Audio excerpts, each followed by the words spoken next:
Okay, can you hear me? Can you hear me?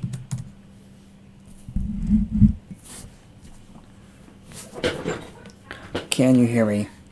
I'm trying to be a little quiet, but can you hear me?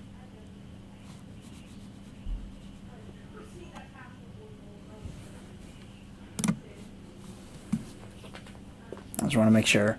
I haven't streamed in a long time, so that's why I'm trying to make sure. Can you hear me?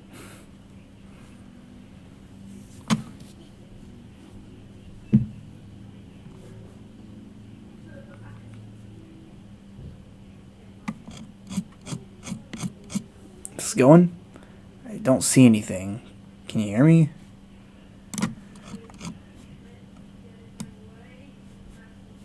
Should I reload?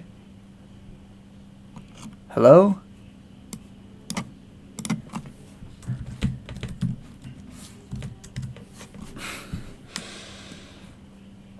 I'm scared to reload. I'm scared to reload because I think it's going to do something.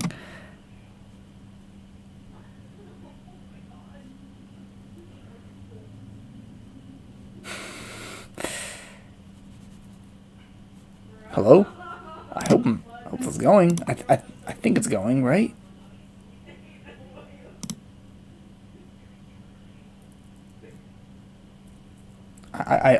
I am going to assume it is working. I'm not getting a yes or a no from you guys.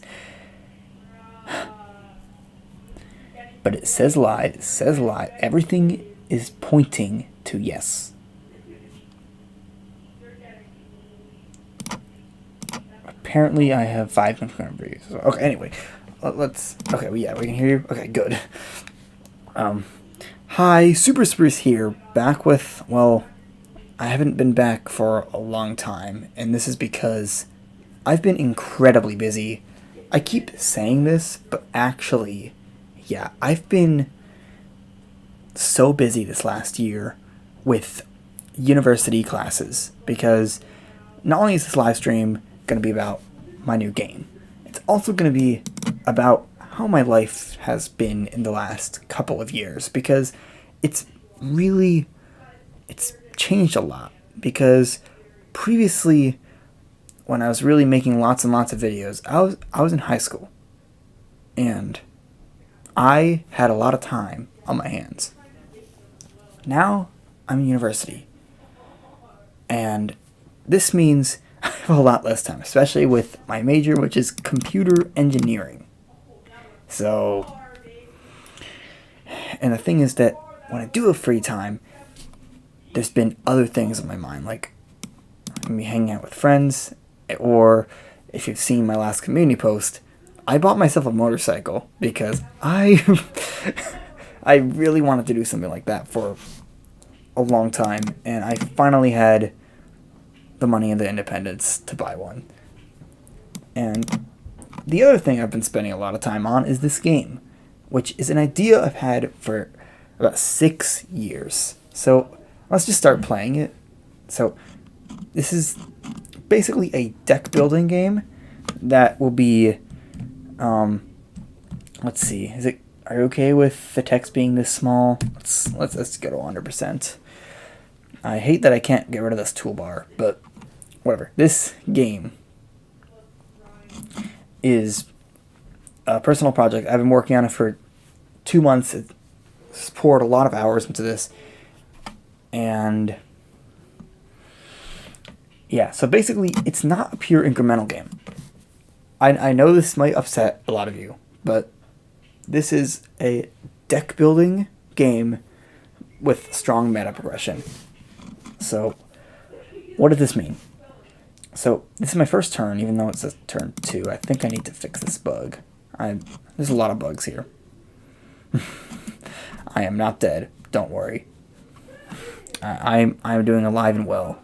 It's just I've just been extremely busy. So basically, this game is a deck building game, and each turn the villains attack first. So we got a 1-leaf clover and a firecrab. These are the villains that will attack, and every turn these villains will gain XP, and with enough XP they will level up. And this means that they're going to get stronger. So let's see. So first turn, what's going to happen? The fire crab uses Ember, which is a move. So basically the villains have moves that each do different things. Ember will discard cards from your hand. Tackle will deal damage to you. So this is my health bar, and this is the lives. Currently we're in zone 1, which will dictate how fast the villains level up and how much health they spawn with. And yeah, it's mostly just those two things, although harder villains will appear at higher zones. So now I can play my own cards. So we can gain 2 elixir, 1 money, and then I have a choice between 1 attack and 2 health. So 2 health, this will just increase the health. Or I can get an attack, and I can use these orange buttons to attack one of the villains. I want to attack the fire crab right now. And so I have 2 elixir. Elixir disappears at the end of your turn. I have 1 money. Money does not appear at the end of your turn. They both do the same thing, which is they buy cards. But all of these cards here cost elixir. And you can see I can buy this. Chest Titans lose. Gain 1 health, and if you discard this, gain 1 elixir. This means that no matter what, I'm going to be getting 1 elixir, and I will gain 1 health if I play it. Because if a villain discards your card, you still get the effect for if you discard this. So we're going to buy this. It gets placed in my discard pile. And basically you have a whole deck, and 5 cards appear in your hand, and you can play them, and it goes in your discard pile. You start with a total of 10 cards in the deck, and it automatically shuffles the cards. So that's basically how it goes. This is inspired from a game called Harry Potter Hogwarts Battle that I played, I started playing it, 6-7 years ago. And I've played it as recently as a few months ago. It's really fun. But I always felt like it ended too soon. Even when I played the game with a friend, and it kind of went, we changed the rules so it would go on longer and longer. But the game would still eventually end because all of the shop cards were bought because it's a physical board game, not a computer game. And also the villains never really got any harder and harder as you got farther and farther. Because what determines the zone here is the number of turns. So we're just going to we're going to go to the next turn. And it's going to be the same 2 things here. I can gain 1 attack and 2 elixir, 2 money. I can't do anything with it, unfortunately. So just got to go to my next turn. And so with the Harry Potter card game, there's 2 conditions. You would win or you would lose. Here, you will always inevitably lose. It's like an arcade game where it gets harder and harder and harder until you inevitably lose. But there's a score here that will determine basically how well you did. So it's going up. It goes up 10 points for every elixir, money, attack, and attack I get. It goes up by, I think, 10 points per health of the villain if you KO it. And it goes up by 20 points if you're at full health and you gain health. So let's keep going. Unfortunately, there isn't really anything I can do this turn. So let's just keep going. And also there's music. So yeah, enjoy it. It starts with just a simple beat, but the higher the zone you get, the more advanced the music gets. So it can get pretty exciting. I'm not getting good luck this game. I cannot gain enough elixir to get any cards, and I cannot gain enough, and there's no cards that cost money. So this is the limitations of the early game, especially when you have a fire crab. But it looks like I can actually get something here. So I'm going to actually get this card. It'll gain 1 elixir, and if I discard this, I'll gain another elixir.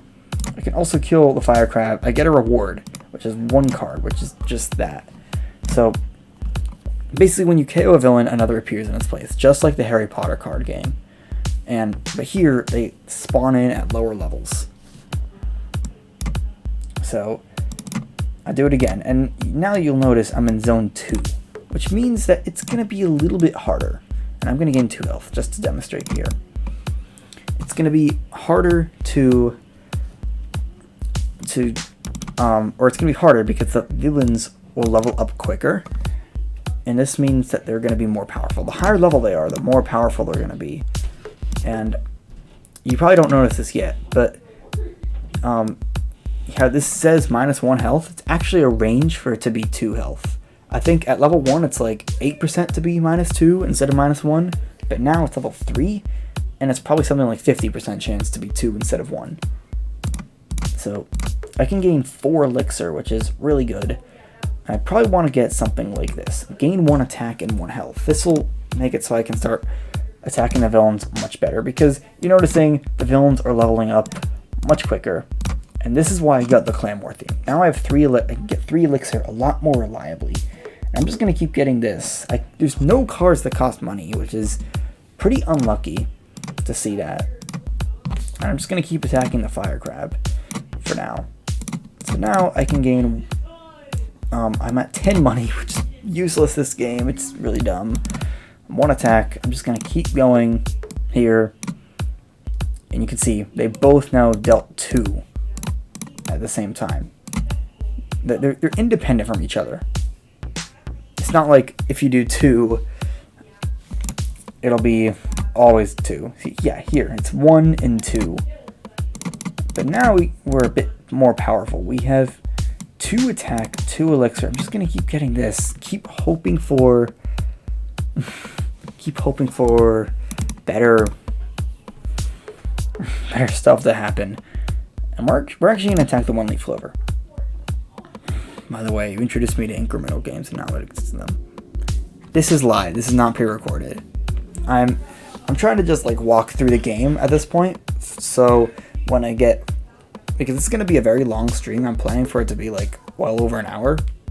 I'm planning to play this game a bunch of times under some very different scenarios. This is the first run through play, or the first time you kind of run through the game.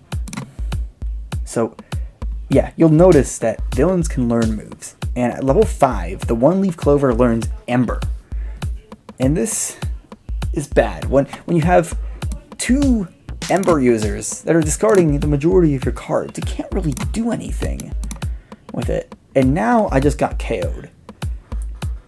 So I lost a life, I lost half my money and half my cards, because the fire crab also learns tackle at level 4. So it's just, I have a really, really crappy game. Normally I don't get this you don't get this bad luck in the game when you're when you go through, but this is how brutal the game is. You can see I'm at zone 3, so the villains are leveling up even quicker. But it looks like, oh, I can't even do anything here. Just my turns are entirely useless. But finally, I can kill this 1-leaf clover. This will give me 3 health as a reward, and a new villain appears, the Snappy Snail. And that's going to be a little different. But now I can actually gain some elixir. I probably want to I'm probably going to get this one because I can gain, if it's forcibly discarded, I can gain 4 money. Although money is completely useless this game for some reason. I do not know why. Like that's part of the bad luck, but this can be fixed in the future. And not fixed through an update, but fixed through a mechanic that I haven't revealed yet. But anyway, we can kill the fire crab and we get the worst luck possible. 4-leaf clover. And so here's a new villain. It only appears at zone 4 and up. This is the first turn of zone 4. This is extremely unlucky. Like, I don't know what to tell you. This particular game is extremely bad luck. Finally, a card that costs money appears. So I'm just gonna buy it. And then another card that you can buy it with elixir or money. I'm gonna buy it again. See? Anyway, I'm probably gonna die very soon because the 4-leaf clover is very powerful. You can see I just got taken out from 5 health. And I'm pretty much just gonna die here. Like, there's not much else I can do. I can try my best, but game over, score of 1535. Yep, the 4-leaf clover is overpowered. That was a bad luck game. Normally, I can make it to zone 5, but this game was just really crappy. But now I'm gonna show you the new mechanic. And this is what I've been working on for the past month and a half, and that's prestige upgrades. Basically, when you die, you get rubies, sapphires, and emeralds based on how well you did. And I get 16 rubies, 9 sapphires, and 15 emeralds. It's enough to get a couple of upgrades, including this will raise my max health by 1, which means that I'm gonna have 11 health, and I can raise the number of cards available behind the shop. Those are the only upgrades I can afford at this point, unless I use the prestige currency exchange. So this is a mechanic that you can use to exchange 5 of one prestige currency for 1 of another. So if I just click this, I have 10 sapphires. And the reason why I'm doing this is because there's an upgrade that costs 10 sapphires. Nerfs villain XP gain by 5% per level of this upgrade. Yeah, I mean, I've never played Balatro. I have played Slay the Spire. I did actually grab that game a few months ago, and I've only played like 2 or 3 runs of it, but I don't know why. I currently have an undefeated streak in Slay the Spire, and I kind of don't want to get rid of the undefeated streak. But yeah, some future updates will have inspirations from Slay the Spire. But we're going to start a new game, and this is going to be pretty normal. I'm not going to do console hacks yet, because this is what I'm going to be doing. I'm going to push this game to its absolute limits with the console. I'm going to be just giving myself way too much prestige currency, and you're going to see what happens. But I want to see what a slightly better game is. So you notice we start off with a squealy squirrel and a 1-leaf clover. So this means that my cards are not going to get discarded every game.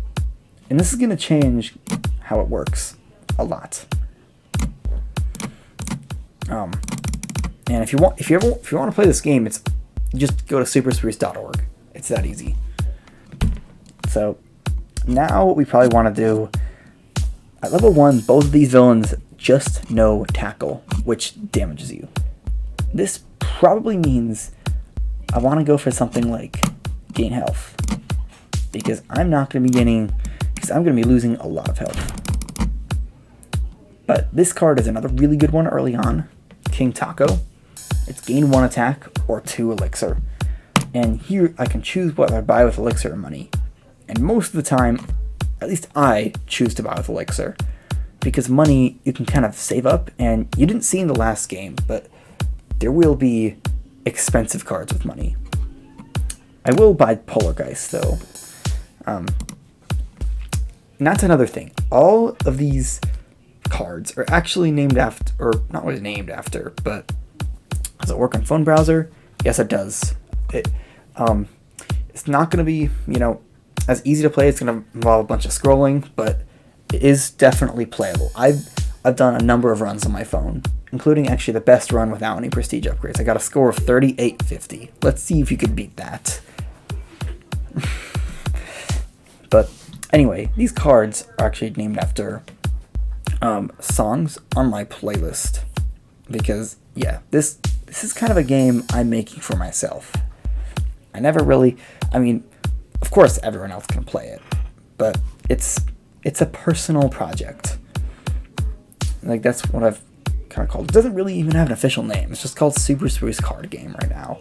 And it's all open source on GitHub if you want to go to that. So now you can see I can get 6 elixir this turn, which is a crazy amount, but I don't want to do that. I want to just get health. So what I'm going to do, I'm going to gain 1 health and 1 attack, because I'm on the verge of losing a life. And there really isn't much I can do. I think what I'm just going to do, I'm going to buy, I think this is one of the times I'm going to choose to actually buy it with money rather than elixir, because I'm going to lose my money otherwise. And I think this card is just more useful at this point of the game. So I'm going to buy it for 3 money. You can't have YouTube plus a browser opened at once. You just have like the crappiest computer of all time. Because this game is a lightweight game. It's not like... is there a monster enemy index? Not as part of the game. You can scour through the code and all that, but I don't think you're gonna get much. But that is a good idea to implement, like a index of all cards, villains, and everything else. And I'm not sure how much I should reveal, because I kind of do want to have like an air of mystery when you're playing it, because like it makes it so that you kind of learn how the villains go. So I'm gonna die here, and unfortunately I'm gonna have a completely useless turn. So I have 2 more lives, and now I can kill the 1-leaf clover and a new villain appears. So this is pretty good. I can gain 3 elixir or 4 elixir, but there's nothing I can do with 4 elixir, so I'm just going to buy this, and probably just go for attack.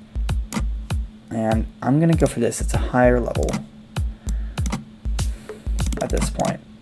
So now I can actually gain 6 elixir. This allows me to buy this card.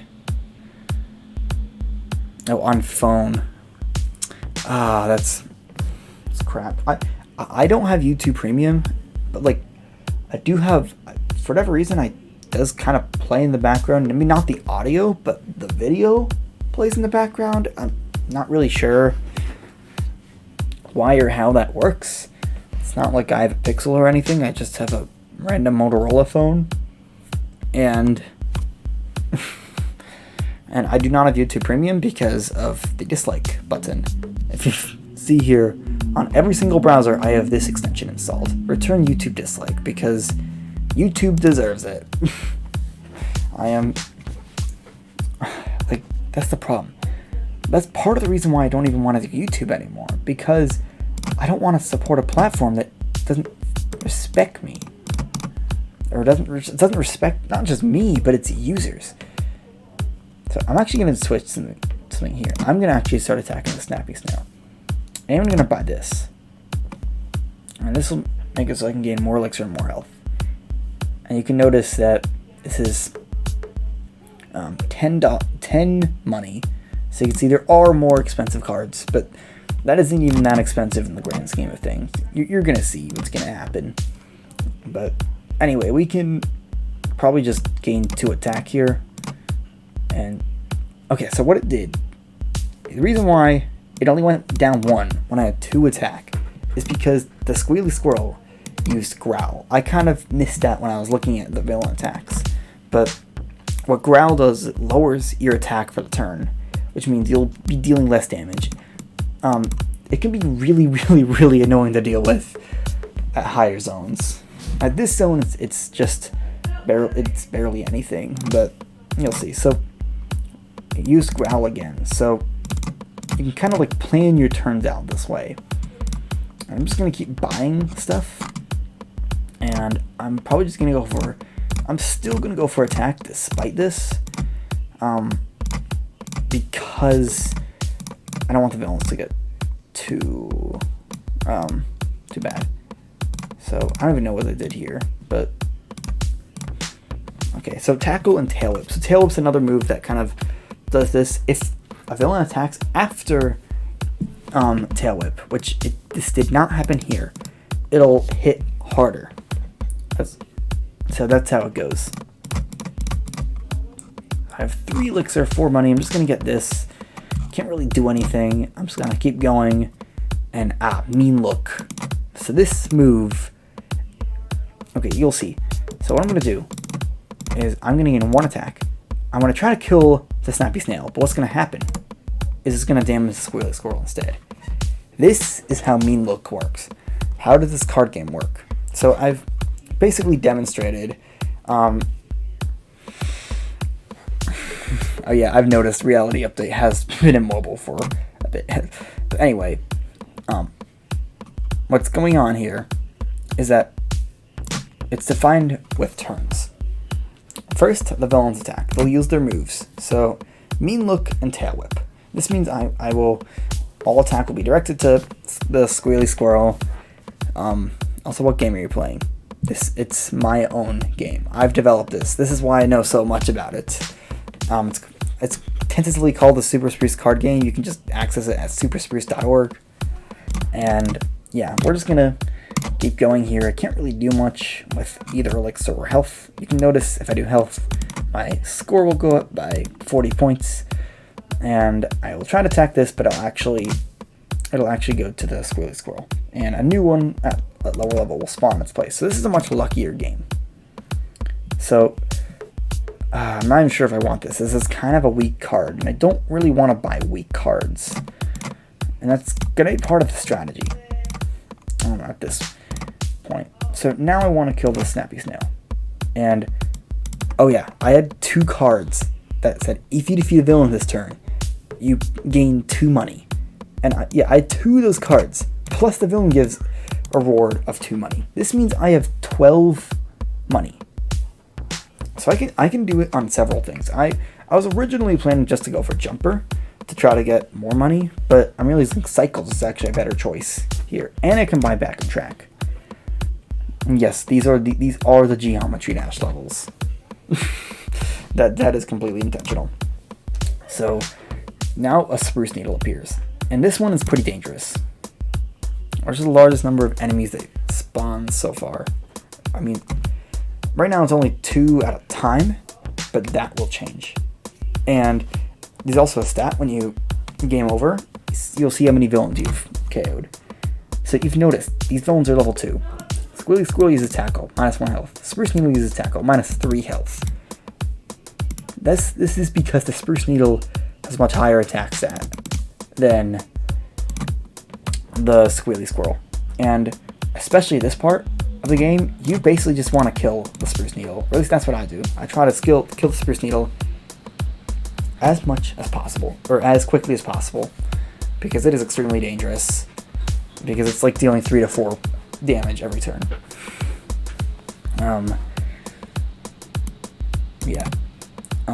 And I guess you guys are talking about backing up your save files. You can do this in my game. You can export your saves to clipboard, and you can import it by entering it into this text box and clicking import save.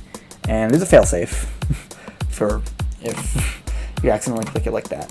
So there we go. Killing the Spruce Needle will give attack, and I'm just going to go to the Squealy Squirrel that appeared first because it's going to level up first. And I'm not going to buy this. It's a weak card. And yeah, this is a pretty good game. This is a lot better than the last game. So yes, it used Growl. Now I get double tackle. Let's see. If I do this, I can gain an additional money, which I want to do. And I probably want to gain 2 health here. Now we get back to the Fire Crab, the one that is discarding my cards. And here's a new effect: cards that can draw other cards. And this mechanic was absolutely broken in this Harry Potter card game, because you could theoretically, if you got enough cards, there would be cards that could draw multiple cards. You could get an infinite turn with this.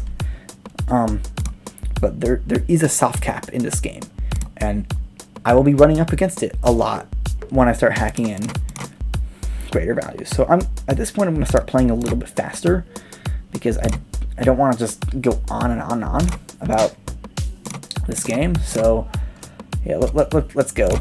Let's try to kill this Fire Crab. This is gonna probably take a while. It's because it is discarding all of my cards. And zone 5. A third villain appears at zone 5, and it is essentially, it's like basically the kill screen for like before you get any prestige upgrades. It's extremely hard to survive past zone 5, and I'm going to die here, and I'm going to get mean looked. And here's a new villain, Relief Clover, because yes, all the clovers from Clover Clicker are in this game. And yeah, I'm pretty much just gonna die here because you can notice everything is just dealing lots of damage, and I just died from 8 health with a score of 2790. So that's a lot better than last game. And you can see I gained a bit more prestige currency. But now, because I don't want to just play boring runs anymore, I'm going to use the console. And what I'm going to do is times equals 10. I'm going to do this for every prestige currency. And this is how it's going to go. At least for now. It might get even crazier. So now, I have 380 rubies, 270 sapphires, and 390 emeralds. Because I am, you know... Okay, so now things get more interesting. I can raise my max lives by a flat amount. I can also raise my max health based on my remaining lives. And then increase my max health as well. Additionally, I can draw more cards at the beginning of my turn. And also, I can re-roll the shop. And also do this. Makes cards that you buy go in your hand, so you discard. 1 time per game. Additionally, we can lower villain XP scaling a lot as well. And even this is kind of boring. But that's what I'm going to do. And I'm gonna go through this game much faster. So now I have 13 max health, 4 lives, 5.3, which really just means 5 cards with a 30% chance of a 6th at the beginning of my turn. And if I get 6 elixir, I can re-roll the shop. So we are gonna fly through this. Just get this, and so now I can choose whether to play it in my hand or in my discard. And there's a big strategy for when you want to do it in your hand. And I think I don't need to do it in my hand at this point, because these are just like cards I'm getting in the first few turns of the game that aren't really that important. Just kind of like build up cards.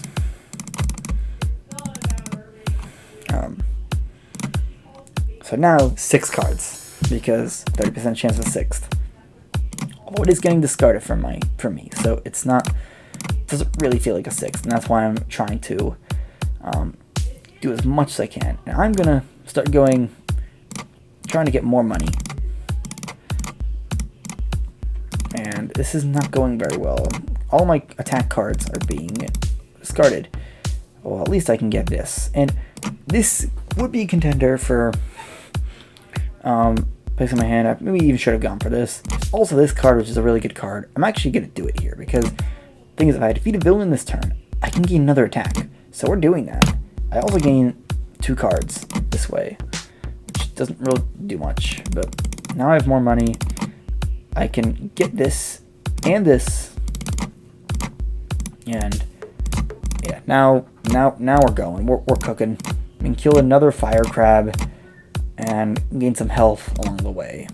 So now I really do have 6 cards for the first time. And you notice this is just going to make it a lot more powerful. I can get this card, which is 1 elixir and 2 health. And this card basically is 1 card that draws 2, which is really, really, really nice. Just wondering what...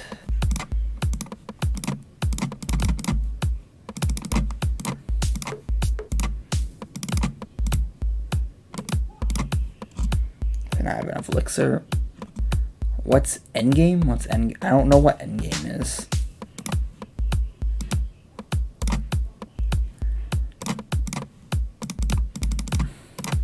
Oh, the Snappy Snail just used a move that we haven't discussed yet. Drink. This move heals the villain instead of attacking you. So it can be dangerous because if you're not careful, it can just kind of outrun you in the race to kill it. And I'm just gonna keep doing this. I'm low on health. I have 4 lives now. And I have a lot more money. I could get this card. We're gonna do it. So now we are really going, except unfortunately it keeps using drink, which is a 1 in 3 chance. And it used growl. So yeah, this is tricky. This is tricky. It's used drink, I think, 5 times in a row, which is a 1 in 243 chance. Oof. Not good luck here. I'm gonna buy this with elixir. Buy this. You can just tell it's made by me just because it looks my style. And now this is the thing with drink. Now it's level 8. It's a lot more powerful, and it learns another move at level 8. And let's see if it's gonna use it.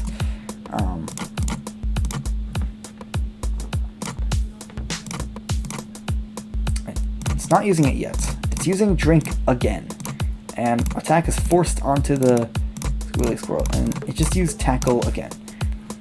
I have 3 attack, and I think I used a bunch of cards that, yeah, look at that. 4 money, 1 attack, just from killing this. Snappy Snail is getting really high level, and actually just for demonstration purposes, we are going to completely ignore the Snappy Snail. And this is the move, Mud Shot. It hits for absolutely massive damage, especially at this stage. And we're just going to see how high it's going to level up. And now we have another villain, and yeah, the game's pretty much over at this point. I can try my best to, gain a little bit more, but yep, I just KO'd. Now it's level 10. I can kill a 4-leaf clover, gain a little more attack, but this is just, it's just too much on me. I get enough to get this card, which is I think 2 attack or 2 cards. So like maybe the game isn't over yet. And now I'm on zone 6, which I haven't gone to yet. We're gonna get this, although it's not really that good. Yeah, look at that. 11 damage in a single turn because Mud Shot. 1 attack, I guess. Yeah, let's kill this. And ooh, we finally hit the card soft cap. This finally happened. We have a J Group style soft capped in the draw pile. And there really isn't anything I can do. I can just keep trying to get cards, but like it's just not gonna do anything. Maybe I can try to kill the Snappy Snail, but it's been really resilient. Like, I've never seen a villain strategize this well, but luckily for us, I have good enough cards that I can kill it. And maybe this game isn't over yet. So we're gonna keep going. Probably 2 health. I can get Hexagon Force for 18 money. And yeah, this is what I'm talking about with the cards being expensive. But yeah, now you're gonna see.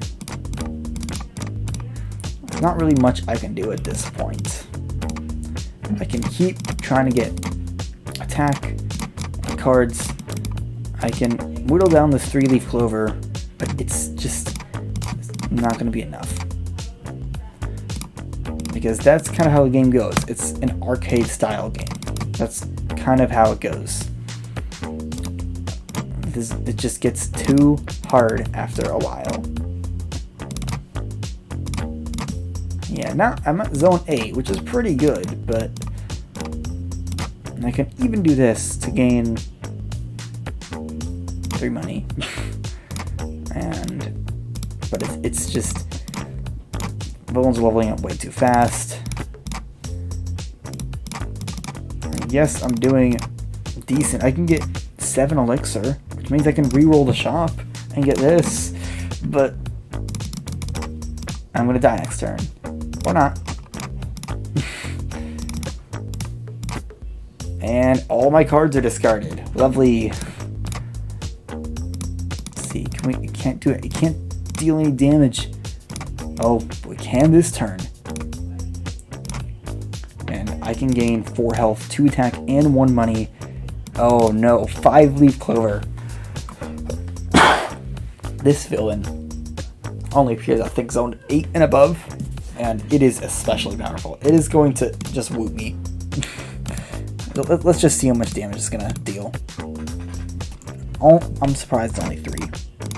Thought it was gonna be like 5. But it's one of the strongest villains in the entire game. And actually, just the mudshotting squirrel is gonna be doing worse. Hello, hello, Ant. Am I gonna get to zone 10? No, there's no way I'm gonna get to zone 10. That's a ridiculous prospect. Yeah. 5660, that's pretty good.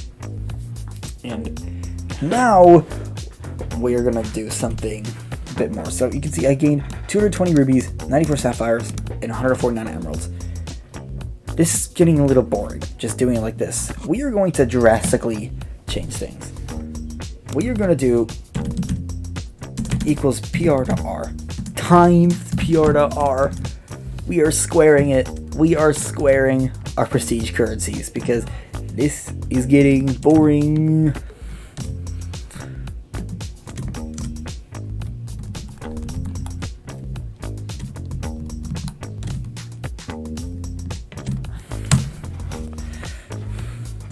Because, yep, this live stream is about pushing my game to its limits. I have 5 digits of every prestige currency now. And this is going to go to a new tab that I haven't really touched before. Prestige currency boosts. This will boost prestige currencies gained at the end of the game. I'm going to buy 4 levels into everything. And let's see what we want. We probably want to do, for rubies only, let's go up to like 8 levels. Maybe not 8. Okay, whatever. Now we're going to do this. 6 lives, 3.0 max health per lost life, and 6 to my max health. And let's go to villain nerfs first.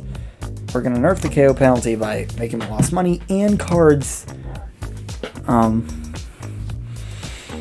around down instead of up. Hello everyone. And then we're gonna nerf the villain XP gain a bunch of times. And then we're not, or should we touch soft cap stuff? I'm not sure. Let's go to shop buffs first and turn buffs. We can start with extra attack, money, and elixir on my first turn. These are expensive upgrades because I don't want the beginning of the game to get too powerful, and I'm going to show you why. And then I'll allow the shop to be reroll for money, and I'll unhook the elixir money cost to reroll in the shop. Additionally, I'm going to lower the base cost of reroll in the shop by 1, and lower the shop reroll cost increase immediately after reroll in the shop, and make it decay a little bit quicker. I'm also going to get 2 more of these, so now 7 cards will appear in the shop. But what's more important is this upgrade. This upgrade is everything. Draw more cards at the beginning of your turn.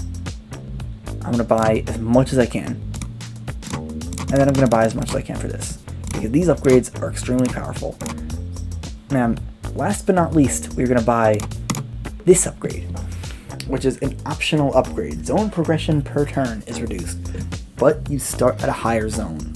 So why would I want to do that?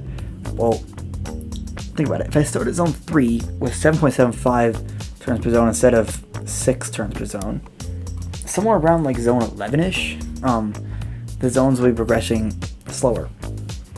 So we are going to do that. And then next game will be the all-out game. So let's go. Zone 3, we're starting with the spruce needle. There's a lot more stuff on the board. And yeah. And I'm going to have a very specific strategy now. I am going to get a lot more aggressive. So you can see I have 16 health, 2 attack, and you'll notice this card isn't very good. It's just gain 2 elixir. What if there's nothing really to do with elixir? Well, this is a strictly better card. Gain 2 elixir or draw a card, which means there's an out. So what I'm going to do, I'm going to buy Back on Track. Now I'm also going to buy King Taco. These will be cards that will help gain more elixir in the future. And this is also just a solid card at the beginning of the game.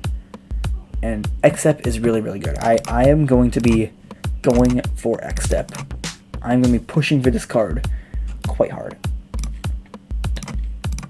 And I really, really want more money at this point, so I can buy X-Step. So I'm going to try to cycle through my deck. None of these cards are good. They're just really, really crappy cards that I don't want to have as a burden in the late game. So yes, I know I could get it, but they're just crappy. So we're just going to keep cycling through our cards. I'm going to try to do it before the villains KO me.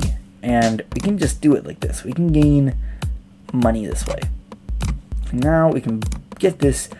We don't really need to place in our hand, but this will be incredibly useful for future. So now, well, I don't have not that much health. So now I might want to actually go for some health. And because of that card, I can re-roll the shop. And let's just get this for 2 money. And unfortunately, it looks like I will probably lose a life here. But we're kind of bleeding early on, so we can thrive later. And this is why starting at higher zones can be very, very dangerous. If it's starting at zone 1, it would be a lot easier. But here, it's a different story. So you notice that these cards are mostly better. Do this to get this card. And you can see I have 19 health because of that one upgrade that will boost my health for every life lost.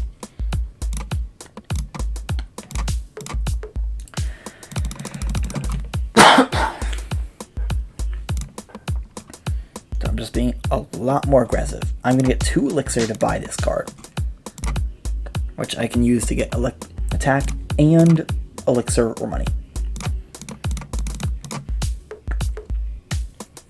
I'm going to use this to draw a card. And let's see, do we want... There's nothing that really costs a high amount of elixir. We're going to get this card because it's actually pretty solid unlike most of the other cards. And we can do this, just gain some health back, and we gain a little bit more health back. So now I can buy this again just for the health, and now we finally have a decent card that we can go for with elixir. I'm still going to keep my money because there could be better cards coming my way. This is how I think in this game. It'll be very interesting if you can come up with strategies that do better than what I'm doing. But here, you can notice I gain enough elixir to buy Give Me Candy. And now we get Can't Let Go, which is a great card, in my opinion. 835 points. Oof, that's a really low score. It's almost impressively low. I once got 610. I don't know how I got 610, but I did get 610 once. And I'm going to challenge you to get a score lower than 610 without any hacks. So we're going to I'm actually going to place it in my hand because it could be pretty strategic. Because I kind of need some health. And we're going to go for a Geometrical Dominator. We'll just draw 2 cards. Or if it's forcibly discarded, you draw 3 cards. Which is incredibly powerful, especially when you have a bunch of villains that are discarding all of your cards. But at this point, it's mostly just kind of cycle through the deck, try to get good cards, reroll if I can, and now it's already zone 5 in turn 16. But we're getting very, very close to getting Geometrical Dominator. We have 4 attack, although because of Growl it only hits for 3. And yeah, I have enough to get this. So we are going to what do we need in my hand? At this point, we're just gonna kind of go for and we're actually gonna do this because of the way the villains work, because of the moves they learn.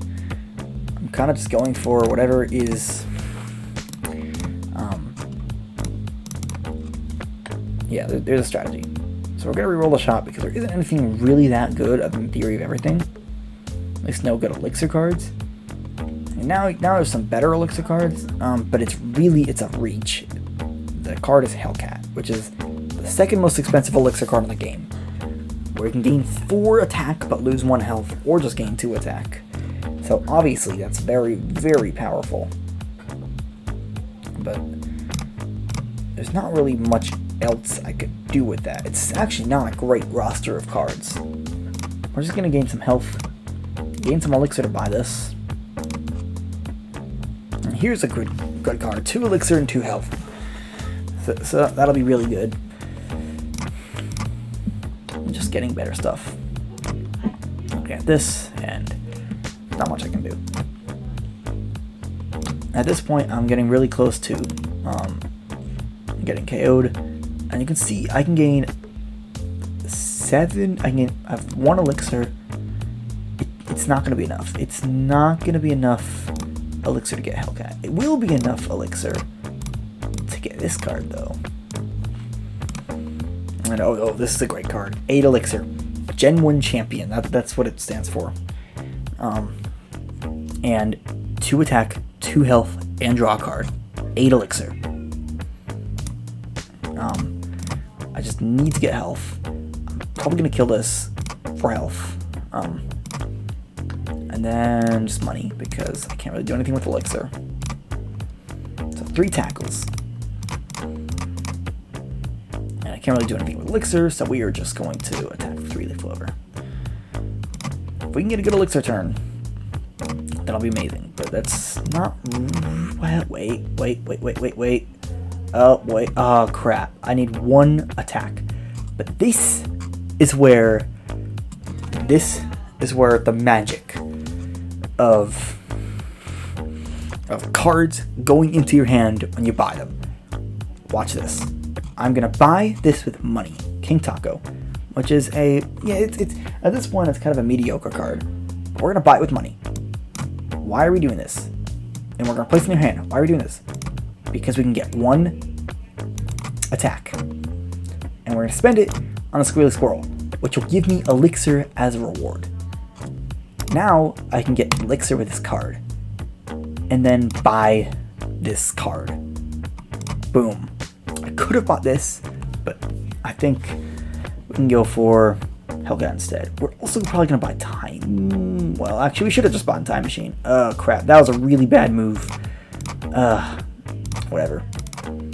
Actually, no. It actually appeared right in my hand. So that's actually going to be enough to gain the 8 elixir that I want. Beautiful.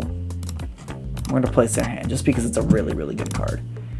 And you can see soft capped in the drop pile. And at this point, I'm not sure if I'm gonna die. I feel like I'm just really, really close to dying. So we're just gonna go all in here and kill this. I guess money. And I guess I can just buy this. I don't know. We'll buy that. Now we have Clash of Clans Party Wizard. Yes, I know, that's what it stands for. 10 elixir, most expensive elixir card in the game. Draw 4 cards. We want to get that card. So what we're going to try to do is we're going to try to save up enough money for Time Machine, which will gain 3 elixir. At this point, we kind of just... this turn, elixir is useless, and we just want to get attack. So now we have 22 health. This turn is not going to be high elixir turn, so we're just going to use this to get money and attack. And this is tail whipping. Tricky. So this is not a high elixir turn. Is there a way to discard cards? I mean, playing it counts as discarding it, and villains taking it away from you also counts as discarding it. So that's what it really means. Yeah, we can gain a crap ton of attack here. And now this could be it. 4 cards, a bunch of elixir. We need 7 elixir, which is exactly how much I have. So now I'm going to place it in my hand, 10 elixir, and I can buy Party Wizard. And boom. Strategies like that are beautiful. And we can kill the 4-leaf clover if we want, but do we really want to? So at this point, we kind of want to just pivot back to health. Enemy discard. We're going to place it in our hand so we can get the extra attack from it. And we don't really need elixir. We're going to keep getting cards. And there's that card soft cap. Right now, it kind of feels like a hard cap. That's because it's a pretty harsh soft cap, and there are upgrades that will nerf that. And that's what that entire soft cap nerf thing was about. So we're just gonna use all of our attack and just do everything. I can get 5 attack. Worried about the 3 level learning Ember and discarding all my cards. So at this point, I'm going to use this to re-roll, or just get this. I could have gotten Shooting Stars. That's probably better. Whatever. I'm just going to do this. Kill it. I need some health. Ha! Another villain. Antimatter. This is the bulky villain. This, you notice, it spawned in at 17 health, which is way more than all the others spawn in at. And its gimmick is that if it survives for 9 turns and it's level 9 or higher, it will use Annihilate, which is basically just self-destruct. It hits for an insane amount of damage and it kills itself.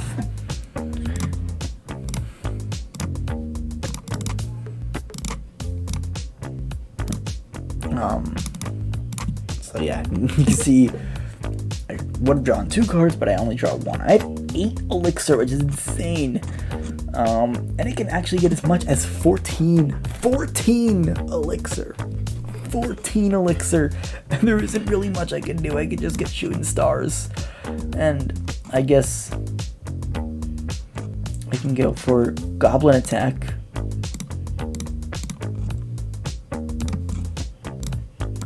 I can go for this.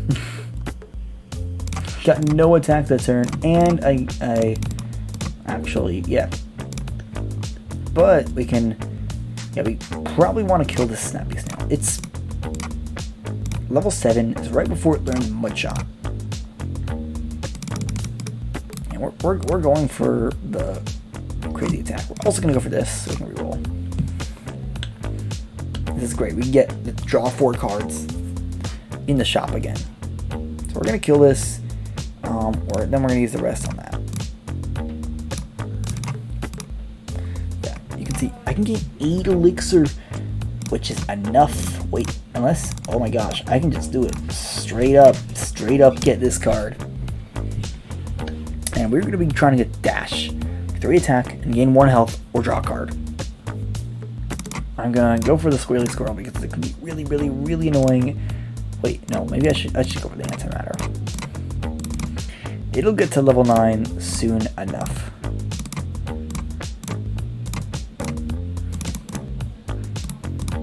And now, I have a ridiculous amount of cards.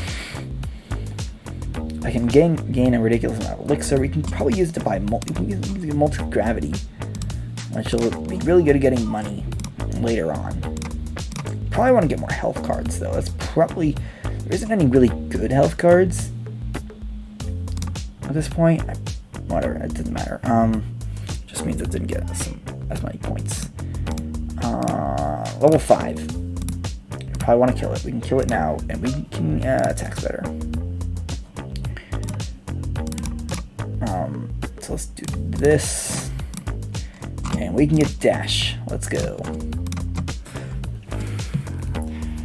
Dash isn't even half as the price of the most expensive money card of the game. I need a good health card, not Pokemon Gen 1 Wild. I need an actually good card for health. Something that does at least 2. Like maybe this one.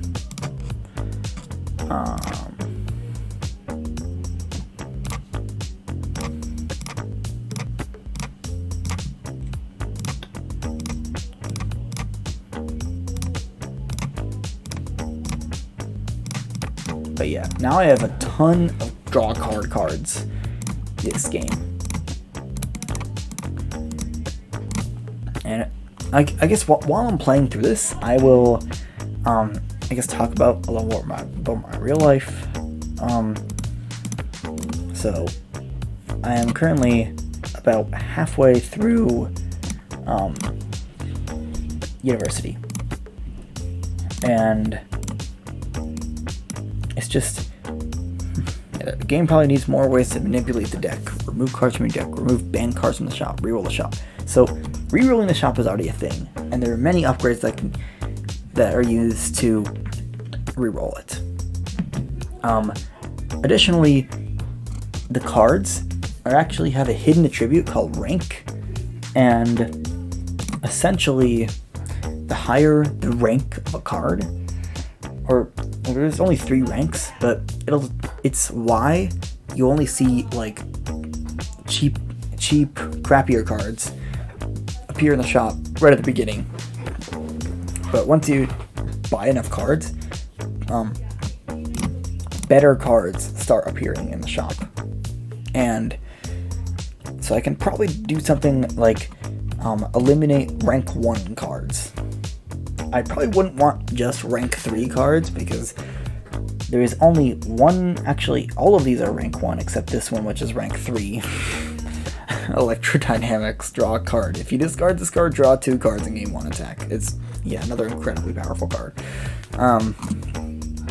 But like I'll show you. So this is, I think this is rank 2, rank 1, rank 2, rank 1, rank 2. Well, no, this is rank 0 technically, because it's a starter card. These are both rank 2. So that's for the reroll of the shop. There's ban cards from the shop, but there also will be cards that will allow you to ban cards, or remove cards from your deck. Those will be banishers. They're planned for 2 major updates now, from now. And I kind of have like a plan for what I want to do with it. There will be there will be like new villains that will, or new moves that will basically put negative cards in your deck. And oh man, we don't have much health. I'm gonna reroll.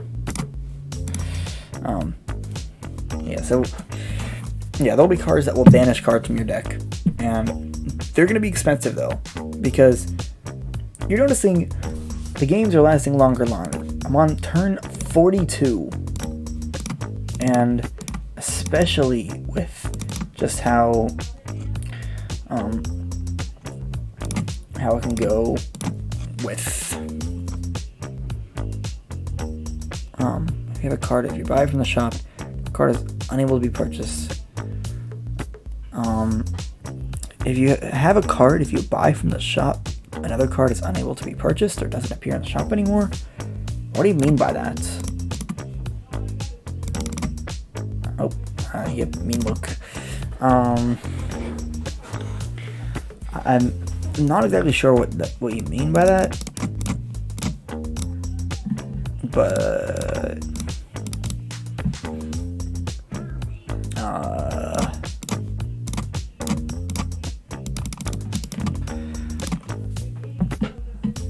I guess, I don't know. If you buy X, you can not buy Y anymore. Why would it? I mean, I don't really see a point to having one card randomly stop you from buying another card. It would probably just be like a rank thing. Speedrun the unscaled incremental. Go ahead. This is a crazy, yeah, now you can see, you can get crazy turns in this game. 8 attack. We're gonna kill this 3-leaf, gain some health back, and just try to get this 4-leaf clover out of the way. 1 attack, 1 money. Any good elixir cards? Nope. Just keep going for attack. Now the antimatter is getting pretty close to level 9. So we're going to do something here. Especially if we have cards that if you defeat a villain. And there's a couple of them. So one of the gimmicks here is if you defeat an antimatter, you lose health. So that makes it very, very interesting. We probably just want to do that, and we want to go for money. We want to do this. We probably want to do that.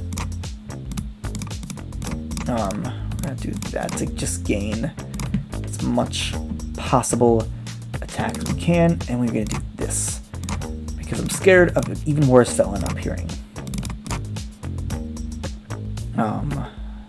I can get 11 elixir, but there's nothing I can do with it, so we're just gonna go for that. Just gonna draw cards. And 0 attack that turn, which is interesting. And it's gonna be 0 attack this turn as well, which is a little bit concerning. Because now I am in prime position to get KO'd. I was really trying to get one of those better cards. And yeah, just bad luck. Bad luck.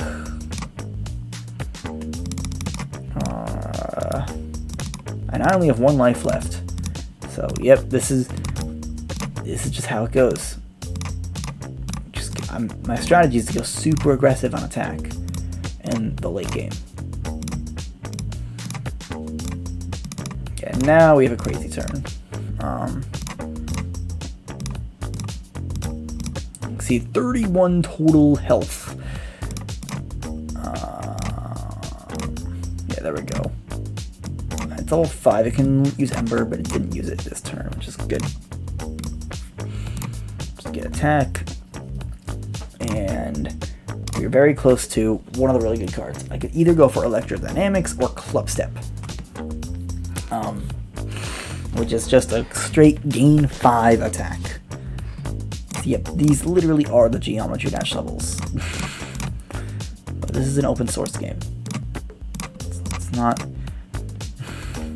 At least at this point, it's, you know, it's not for profit. It's just a personal project.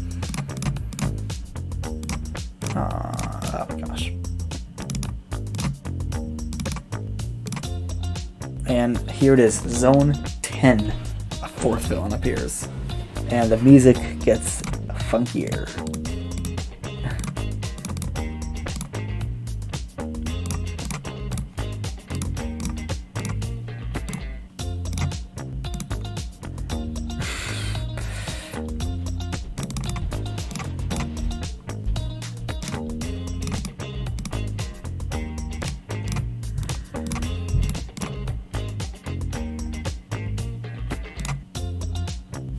Gain this card, so we're gonna do it. We're gonna put it in our hand, get 5 attack, and just, yeah, obliterate whatever it's gonna happen. Oh man, Spruce Needle.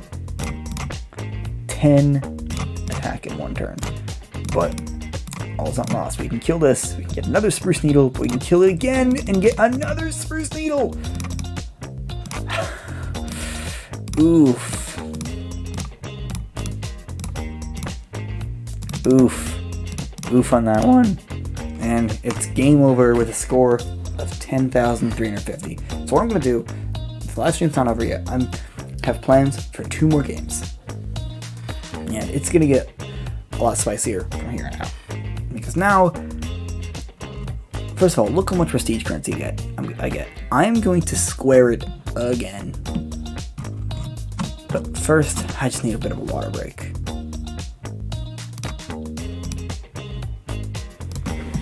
Okay.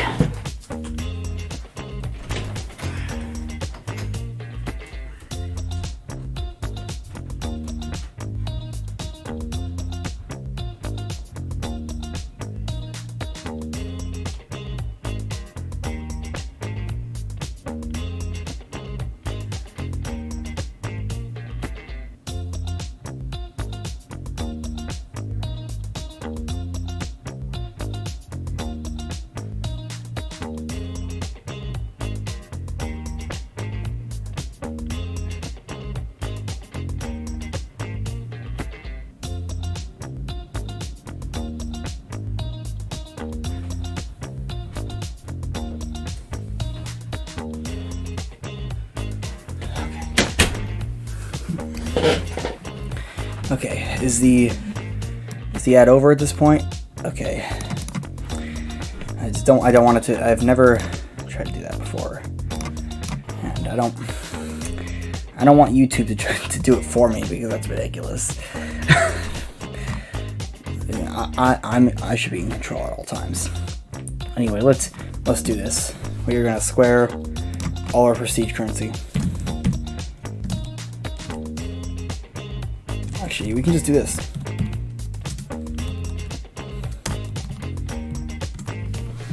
So now I have millions of each prestige currency. I've played tested this game a lot. I've never had more than about 100,000 of each. So we are breaking new ground here. Like, I haven't actually seen what it's like to have this much. So we're gonna actually go here because I want to see what zone I can get to. And what I'm gonna do, I am gonna buy as many of these upgrades as possible. And oh my gosh, I don't think the game was designed for millions of prestige currency. Oh my gosh.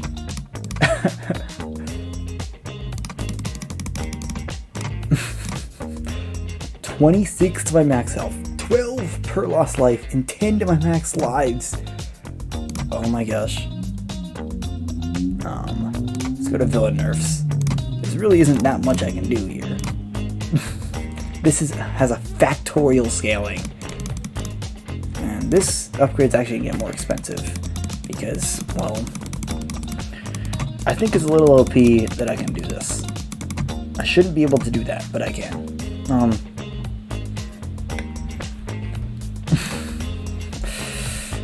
And now we're gonna go here and we're gonna spend it all on this. Or not all. Yeah, I don't think the game was planned for millions of prestige currency. We're gonna also do this and this. Now there's gonna be, I think, 9 shop cards. We can even do this. It's not even that expensive, and this has double exponential scaling. That's why it's so expensive. And then I don't even know how far I want to go with this because this scales actually asymptotically. And I think it's better to get different upgrades before. And we probably want to get some soft cap nerfs. We can make this card soft cap left abrupt. We're gonna go all the way to 0. So that means it's gonna be a smooth curve instead of like a harsh abrupt. And this, we can also raise the number of cards that drop before the card soft cap appears, and we can make it less severe. I think this is the better option to go for. Hello, 10, whatever. And then I think what I want to do here is the rest of them are going to be poured. I keep thinking I can spam enter. Oh my gosh. 68 times of the card going to the game, which means I can probably just do it as much as possible. I've never played the game with millions like this. And then I'm just going to spend the rest on prestige currency boosts. If there are any more upgrades I can get, well, I can get this, but I'm not going to do it because I want to see how high of a zone we can get. So let's go. Oh my gosh. I think the highest I've seen here is like 6.4. This is 8.9, which is guaranteed 8 with a 90% chance for a 9th. 13 lives. And every time I lose life, this is going to go up by 12 health. This is absurd. This is absurd. This means, what? 144 plus 36? What's that, 180? I'm going to have 180 health. I'm actually glad I didn't go over 10, because if I went over 10 cards, I'd break the game.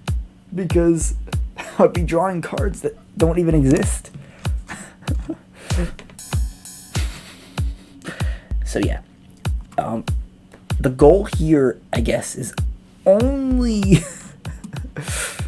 to to get the best possible cards to get more elixir and money. That is my strategy. So we're gonna get this. I hope if my deck becomes more than 78 cards, I've failed, because the highest deck size I've ever gotten is 61.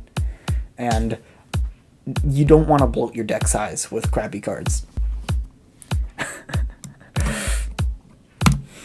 So I'm going to use that 68 as a warning sign. Like, I get that this run's going to be really, really powerful, but it should never be 78. I should not have more than 78 cards. The next thing I probably want to go for is Dry Out. Just because it's, I mean, 2 elixir or 2 health, which is really good in the early game.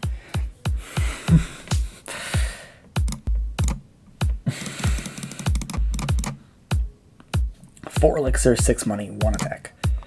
We are purposely not going to be going for attack right now, because it's not worth it at this point. The villains are extremely weak. I have a absolute crap ton of health. When the health looks more like a level 50 Pokemon instead of a, I don't know, level 1 Pokemon, you know, it's a lot. So we are just gonna do health and health. There is not any good elixir card that I want right now. I don't need attack. Yeah, I just want to go for Clutterfunk, or just re-roll. Oh, I could re-roll actions. You know, the first few cards, the first 8 are guaranteed to be rank 1, and that's why it's kind of like that.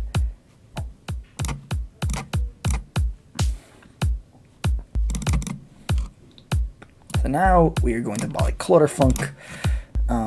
Another Clutterfunk appears. We're probably going to use it to re-roll, or we can just do it like this. Okay, so we have another Clutterfunk. Probably worth it to get 1 King Taco. This one's good, especially this one, actually. I don't have enough elixir, though, so, well,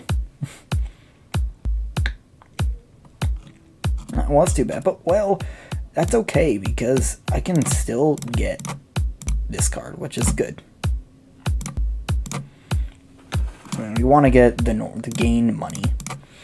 The Clash of Clans normal battle. So here we go. Gain 2 money. Or, wait, because we can get more elixir, we're definitely getting this card, because I need more money in this game. And Give Me Candy is another really good card at this point. I guess I gotta go for this. So we're kind of just pushing hard on resources at this point. I'm gonna be getting Give Me Candy with elixir, and we're gonna be using it to get more money, which we can use to buy Clutterfunk, which will be giving me a lot of elixir. The only good card left is My Heart, but I don't even need that, so we are probably just gonna be re-rolling the shop again. So let's see which ones are worth it at this point. The problem is there's only rank 1 and 2 cards. Probably only Jumper and Pokemon Gen 1 Gym. That's what it stands for. So we want to get money. This will get me Pokemon Gen 1 Gym. Can't Let Go is a really good card, because it draws other cards. So is Geometrical Dominator. In the same vein, we can use this to get another Pokemon Gen 1 Gym.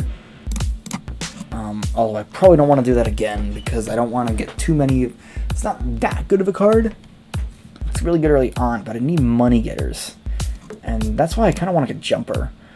It doesn't really matter what I do with my attack here. And yeah, we're just going to be going for money. And we're going to be using it to buy Jumper, because I can get money with it. How long ago was the third order markup? I'm not even sure. I think it was sometime in like 2020, but I'm not sure. there's no good elixir cards. But wait, there is one good elixir card, and that's but I don't even want that at this point. I might just reroll. Okay. Clutterfunk. Got Multex Gravity. That's exactly what we want. That card gives me more money. It's the best money getter in the game.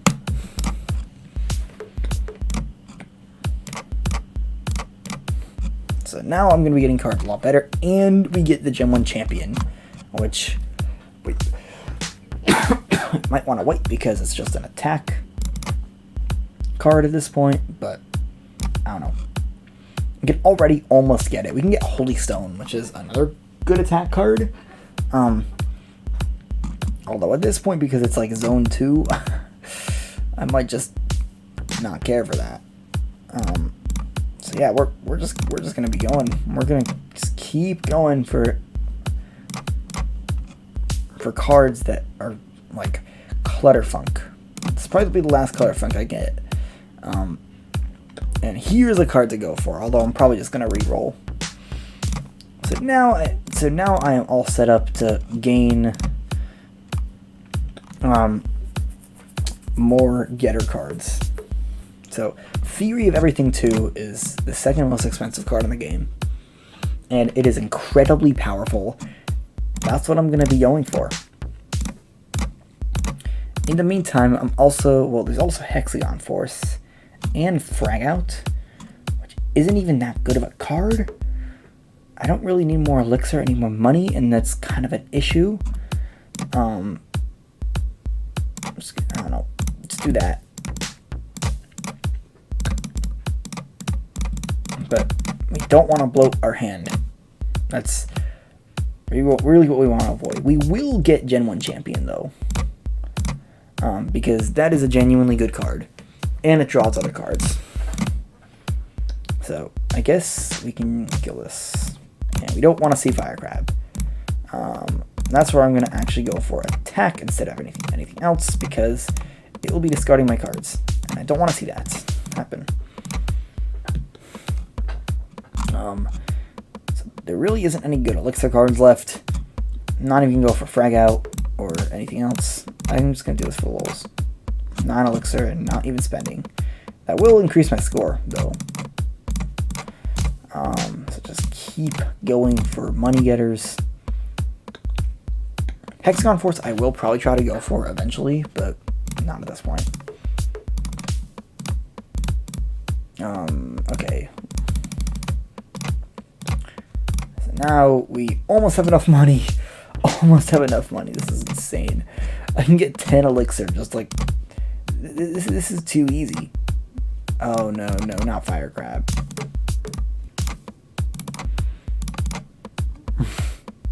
Well, anyway, we can just get this card. It is bonkers, and that's why I'm getting it.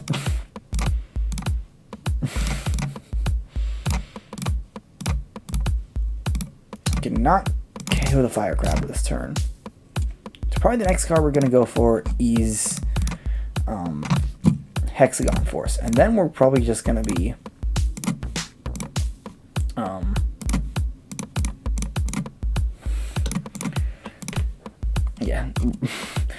yeah, just get attack, get 1 away from killing the Fire Crab, and we can get Hexagon Force. I have 11 elixir, not just be spending it. It's another Theory of Everything too, but we might just want to reroll. Yeah, we get Party Wizard. That's exactly what we want to see, because that card is incredibly good. Yeah, right now it's a 1 in 6 chance to get a Fire Crab, so it's just really bad luck to see that. Hello. Just get this, and well, I can't quite kill. So, I can't quite get enough, but that's okay. That's why a lean deck like this is the best. So 16 money, almost enough for Hexagon Force. With killing the Squealy Squirrel here, Fire Crab, we can get the Party Wizard card. So here we go. So you can see the soft cap is a lot worse. Why do I always have like one less? What if no, I don't want to get Theory Everything. Whatever.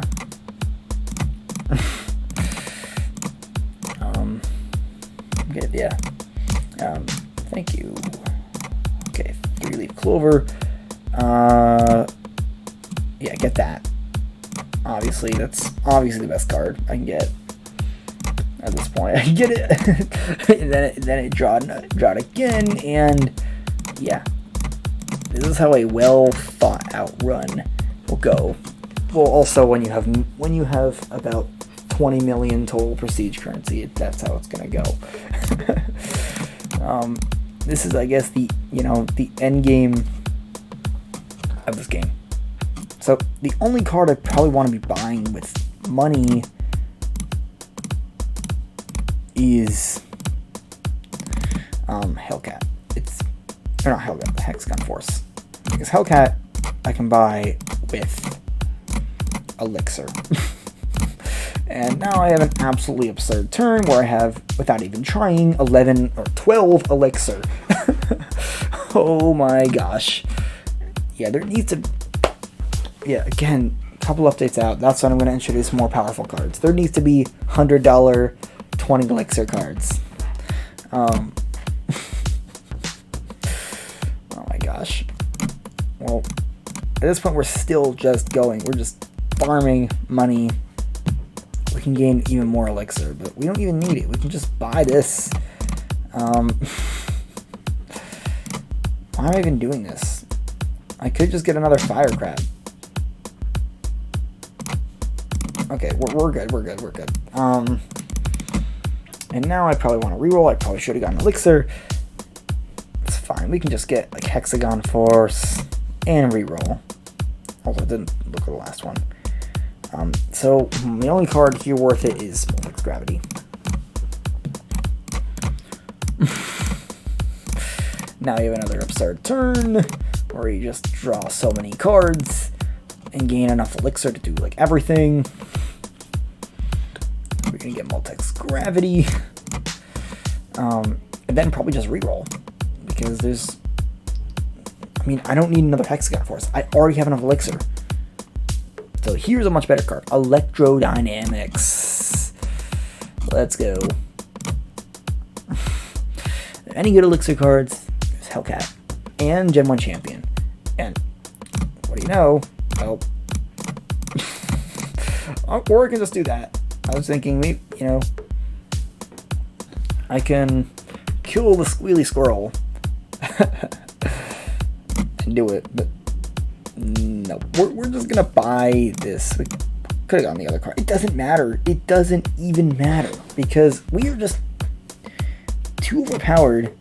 We get a Fire Crab, but then it's gone just like that. And this is why I'm only going for the best cards because all your turns look like this, or all my turns look like this. And just like that, I can get this card yet again. And I don't even need more attack. I seriously don't need any more attack. I just need more money. And actually, we should get this card. Blast Vesting is also another good card, but I guess I want to just keep going. Now you're in Zone 5. Yeah, I'm probably gonna make it to like Zone 20 this game. This is insane. I don't even know. I shouldn't have done that. Whatever, doesn't matter. Doesn't really matter. I don't even need to spend all my attack, although I just did.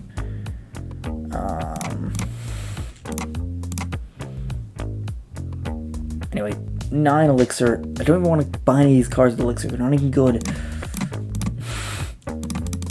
As compared to like Theory of Everything 2. And Party Wizard and cards that draw. Oh my gosh, 30. How much elixir can I get? I don't even know. I could get 20 elixir. Yeah, you really are not meant to have millions of prestige currency with this.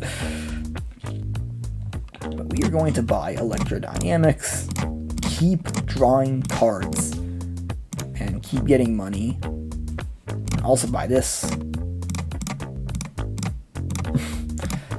Because we just want to get the best card in the game. That's all. And also, we have 12 attack. We have 12 attack, 2 fire crabs in a row, which is actually now a 1 in 7 chance. Yeah, I've gone under max HP like a little bit, but not much.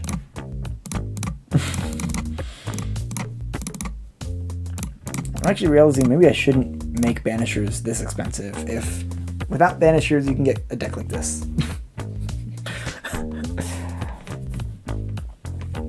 Oh my gosh.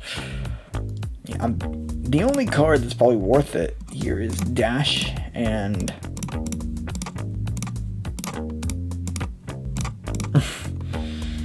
blast processing. That's like literally the only thing that's worth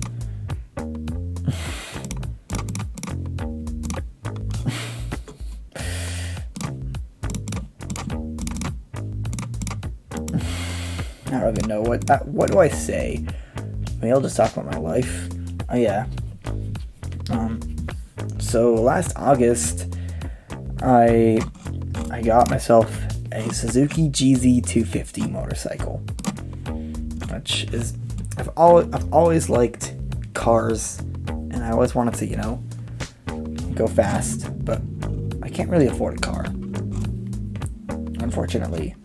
But then I realized I could just buy a motorcycle that I can afford. Also, we're getting 16 elixir, whether you like it or not.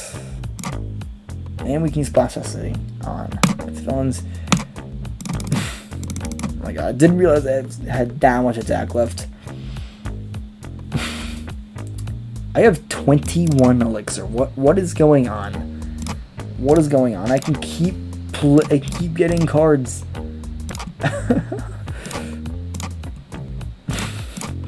But yeah, I could actually afford a motorcycle, and it's just so fun to ride. Oh my gosh, it's funner than any video game I've ever played. Even Antimatter Dimensions. That's part of the reason why it's like this. Electrodynamics is expensive. We're gonna reroll. Only one good card here, and that's Gen 1 Champion.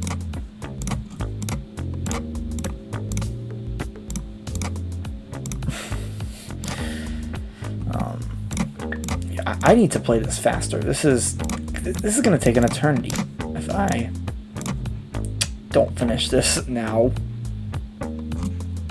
Okay, so now we're gonna start shifting a little bit more to attack. We have 13 attack. All the villains are level 1.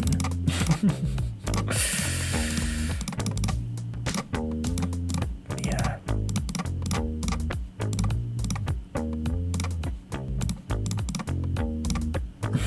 Yeah. The turns are taking too long at this point. We want to reroll. Unless, don't you have to go Dominator?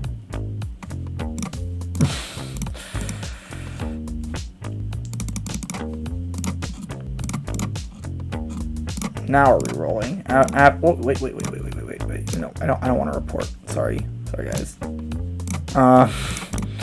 Okay, I need to actually.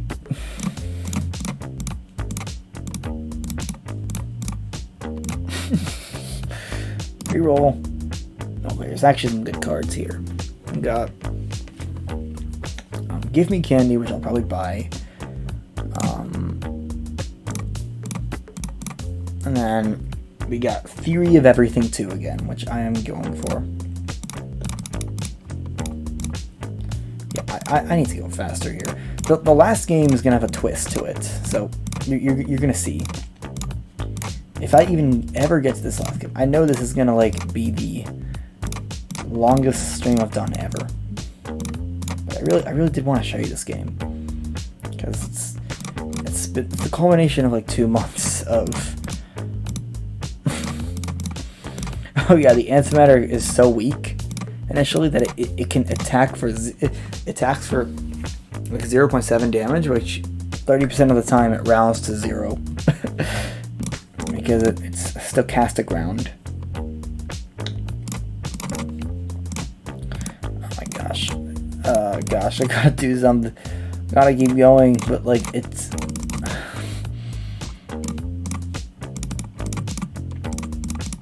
Yeah, maybe I should introduce auto battler mechanics here. Although I am going for attack instead of anything else at this point.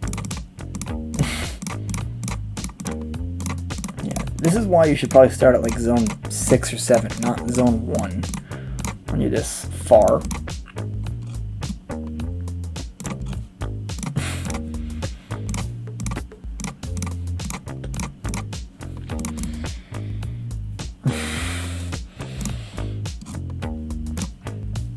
God, this is the most powerful turn I've ever done. 19 attack.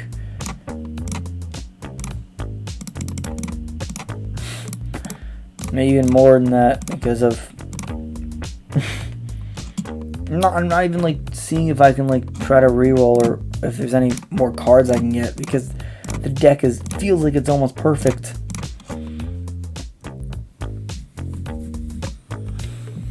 You can make some specific cards actually automatically.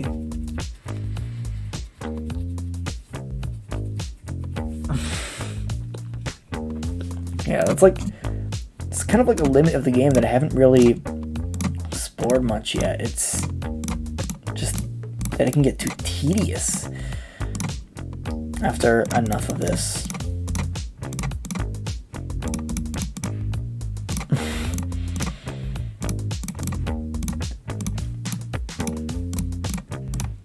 Also, this turn it looks like I'm actually taking a decent bit of damage. What do you know? Probably get electrodynamics and then try to reroll. I mean, I am being very aggressive with everything.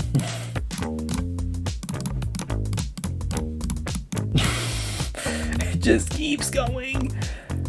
It's not even done yet because electrodynamics. Evil Flower. Oh, we haven't even seen this villain yet. I'm actually gonna let it level up if it'll. I don't know what's even gonna count as leveling up. I love I can buy this after rerolling. That's just that's completely unheard of.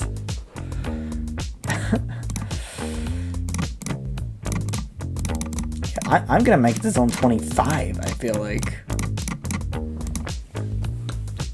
Oh gosh, what have I done? What have I done to myself?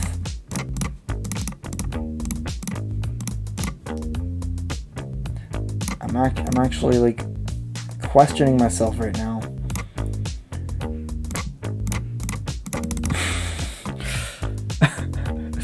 What have I done to myself? The only card that's even worth it to get is electrodynamics.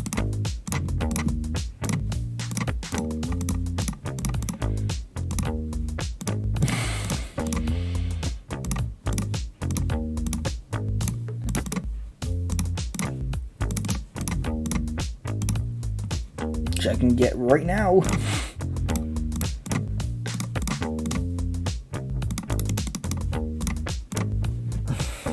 But yeah, you can see it is doing a lot more damage. And if you only have 10 health, that's 70% of your health. But I have so much health that, well, I mean, at this point, I just want to like re-roll. These are all junk.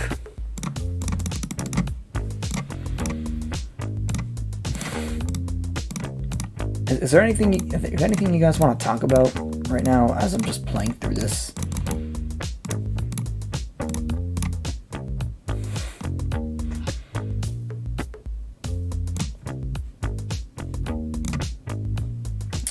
Deadlocked, the most expensive card in the game. Let's go.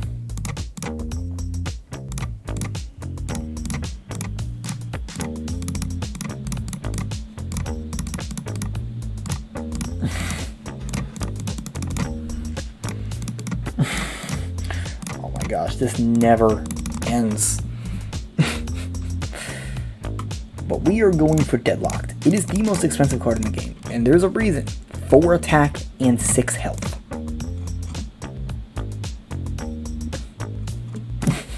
It'll take 3 turns to get instead of 1.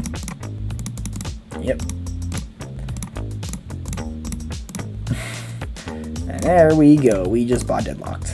The literal most expensive card in the game.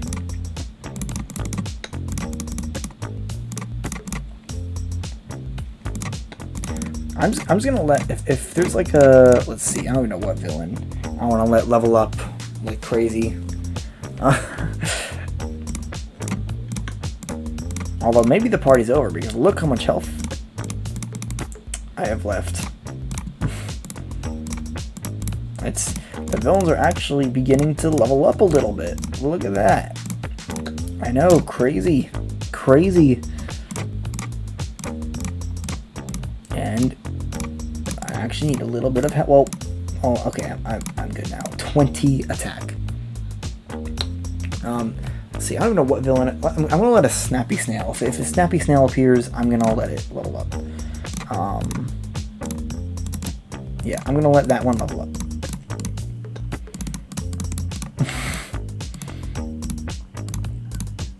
And I can get electrodynamics again. What is going on? I don't need this many variations of electrodynamics. I need Pokemon Gen 1 Champion. Here's another electrodynamics, but I'm not going to get it. I'm going to reroll. At this point, we're kind of pivoting from getting as much money as possible to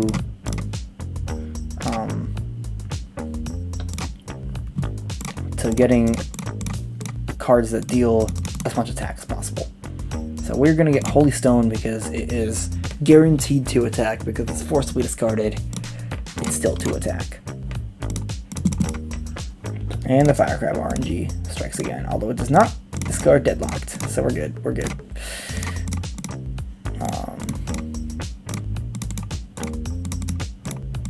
But this is why...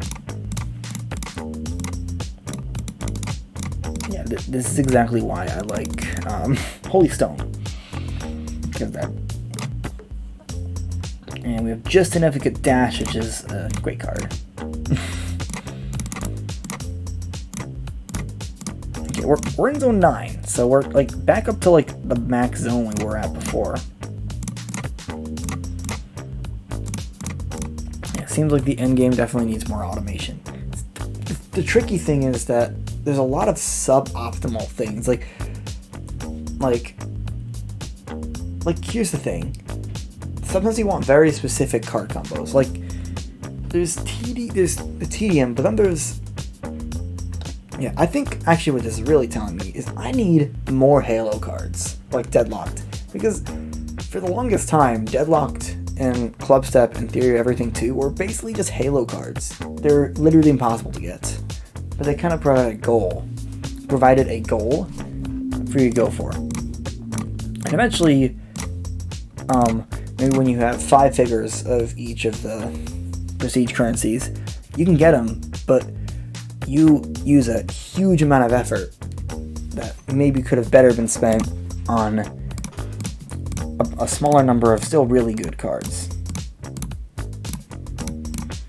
That's kind of where it goes.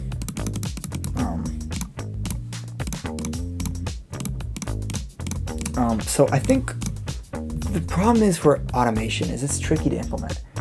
What I could do is there could be some kind of automation thing somewhere that could be optimized for one of 4 things, where it'll just go for that.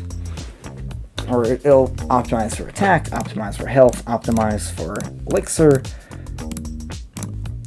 and optimize for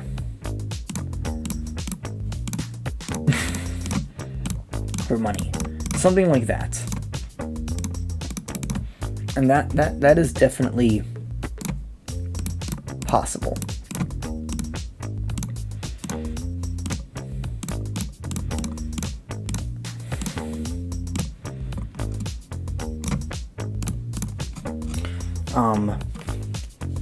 But something more advanced is just not possible, and it prevents you from going for like strats that, or at least it partially prevents you from going for like really, really good strats.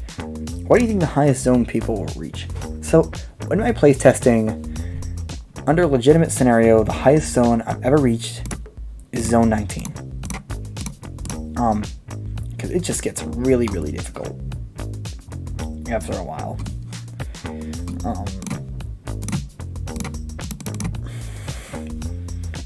So we're gonna go for this.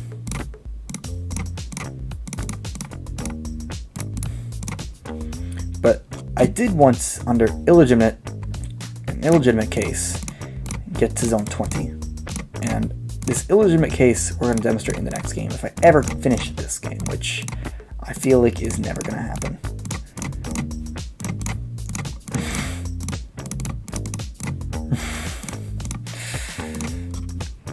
Because we can get this, we can get this, and we can even almost get this.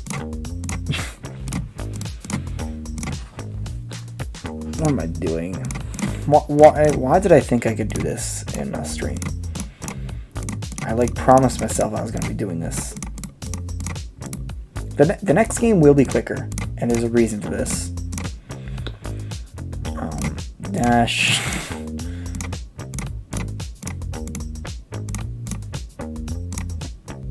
Discard.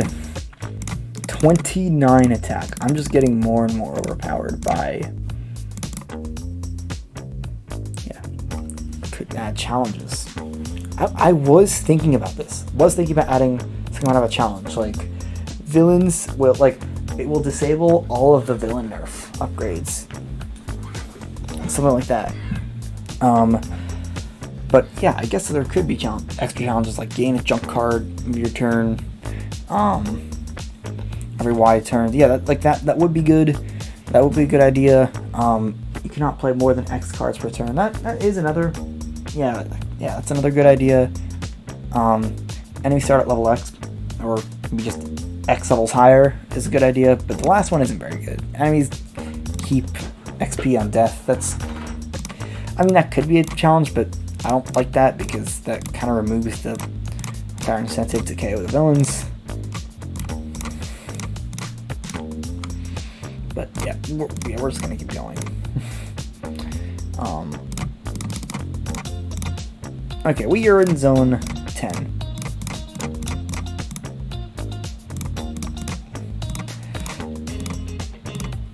I'm gonna even put my headphones on because the music gets interesting.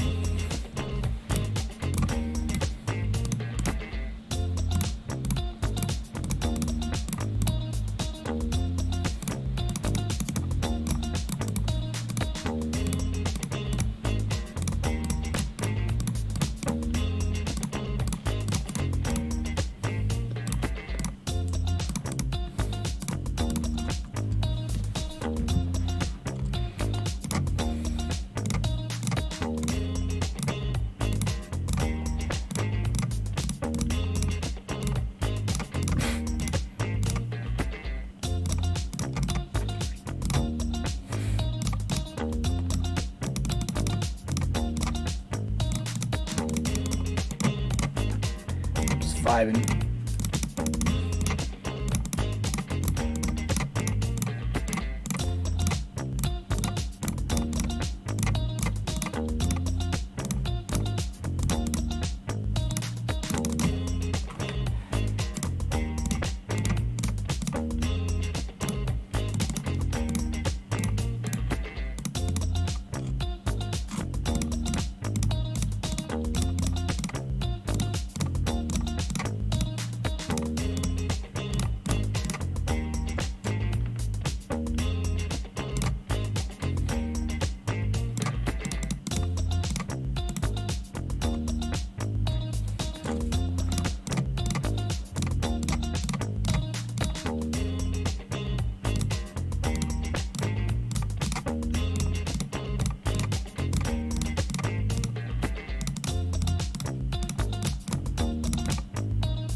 0 money.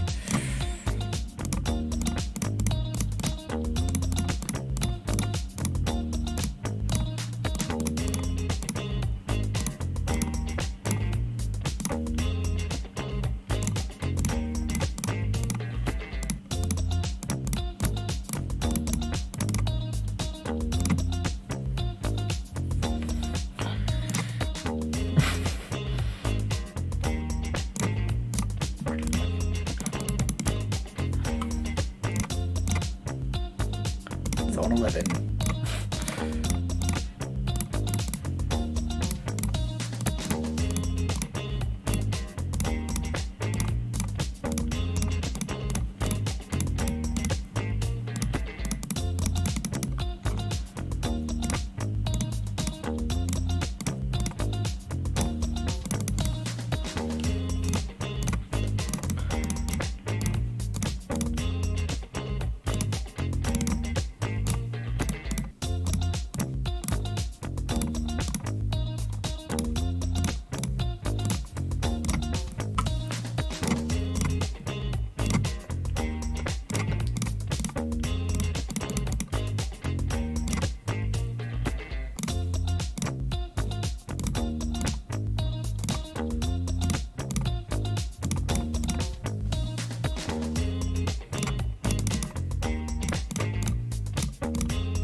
Ooh, I forgot to spend my attack.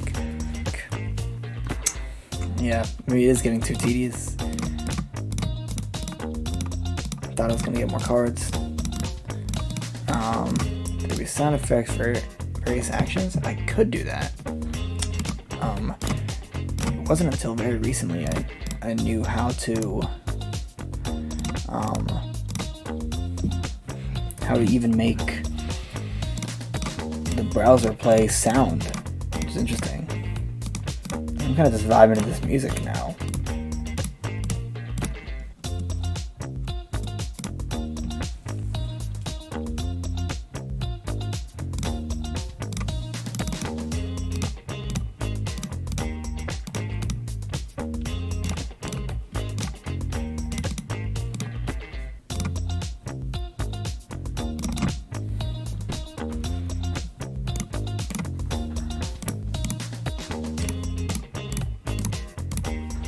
For future viewers that are watching this not live, you can just skip this part. Because, honestly, this is not even that interesting.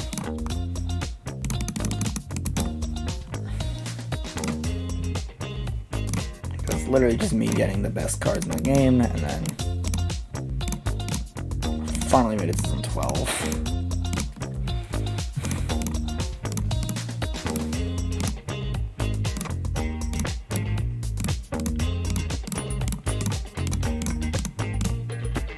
See how the music evolves.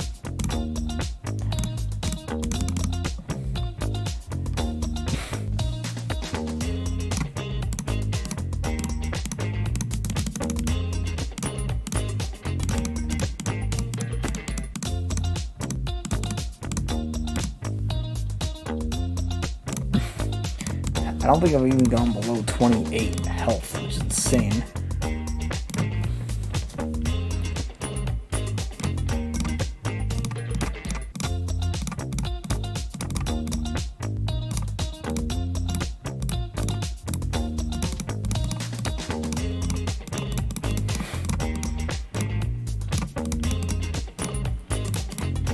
I want to see deadlocked again. It's like, I guess never coming down isn't bad, but I'm shooting bigger. I'm not sure I want Hellcat anymore.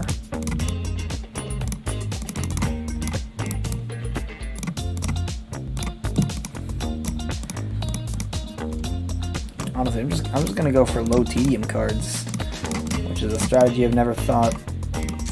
Oh, yep, and I forgot to do my attack again, which is costing me. Just went down to like 24 health because of that.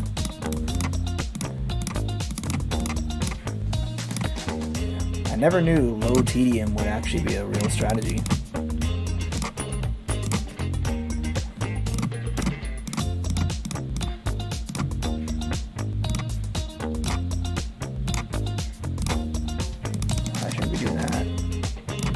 Now, okay, things are actually starting to get a little more interesting now.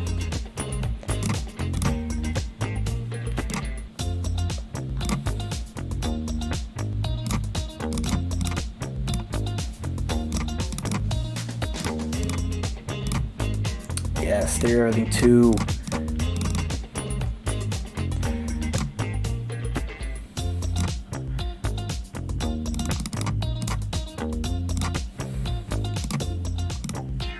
Zone 13. I can just recognize the music change.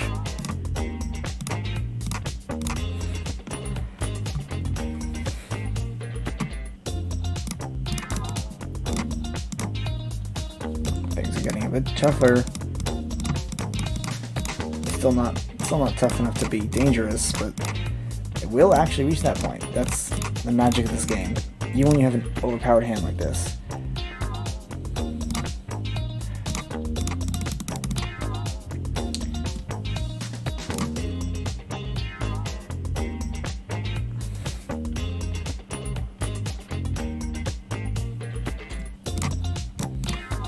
Oh my gosh, these villains are so weak.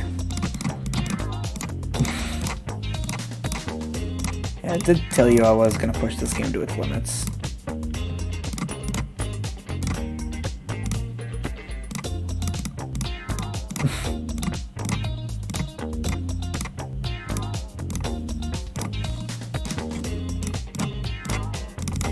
I guess I won't buy any more cards after. That's not even true.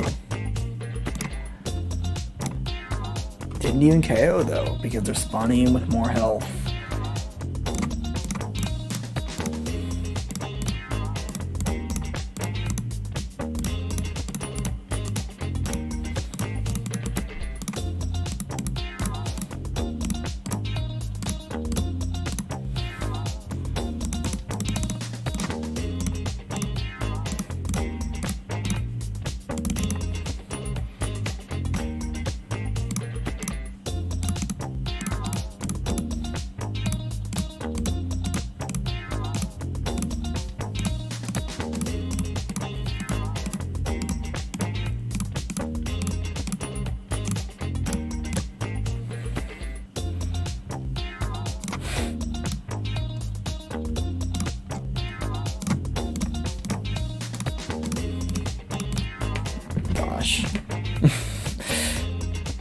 Hope people, only 5 concurrent viewers. That's fine.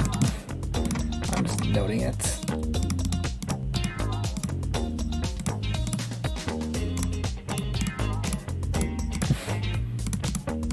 I just know.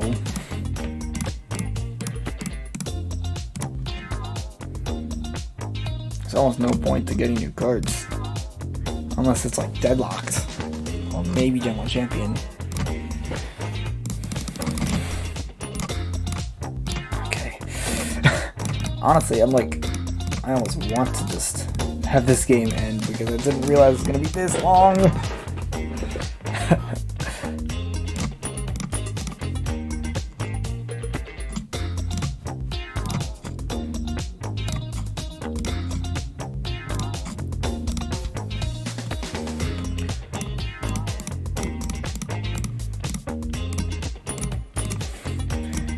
$36, $38 attack. What is going on?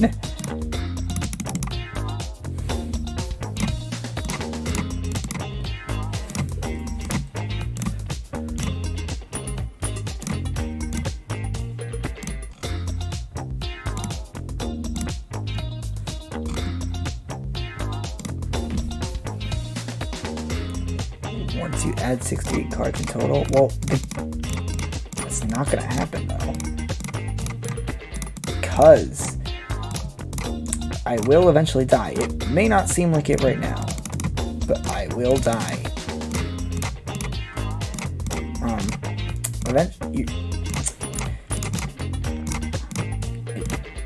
I know it seems ridiculous at this point, but it will happen. It actually will happen. Because, like, look at this. For example, I actually didn't go back to full health on that turn.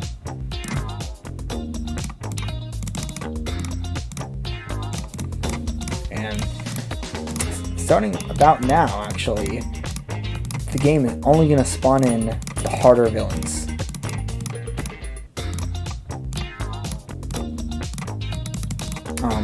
It may not seem like that right now, but in the future, it'll be like that.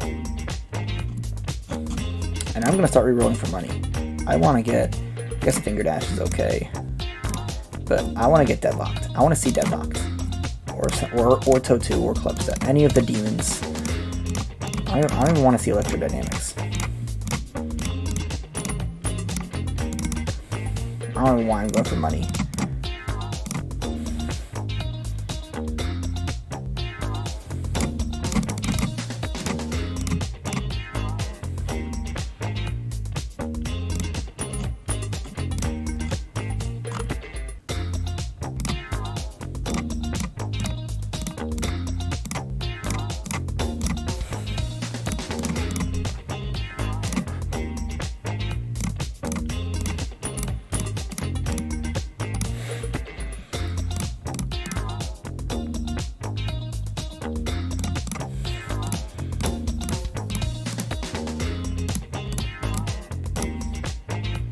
Oh, this is gonna be the most insane turn yet.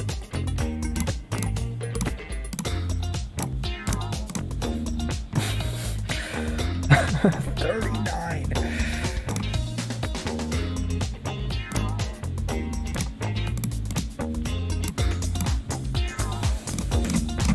Okay, zone 15. Villains will now spawn at higher health. Or not health, but higher level. This is what zone 15 is all about. Zone 15 enough, I guess.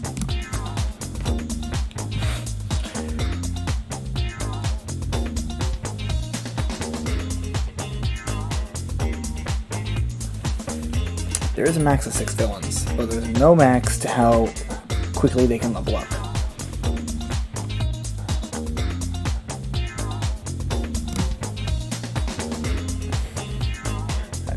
And that's the rub. Although I am surprised how well I'm doing it. Usually around zone 15, or no, always around zone 15, that's where it starts to become a big struggle just to hang on. But I'm still absolutely thriving.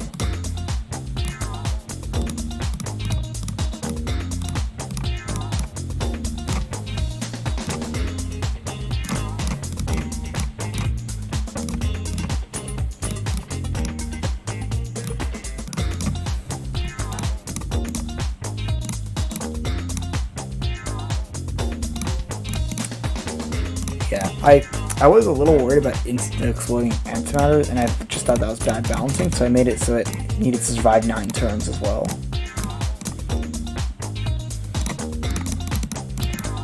Fire Crab RNG strikes again.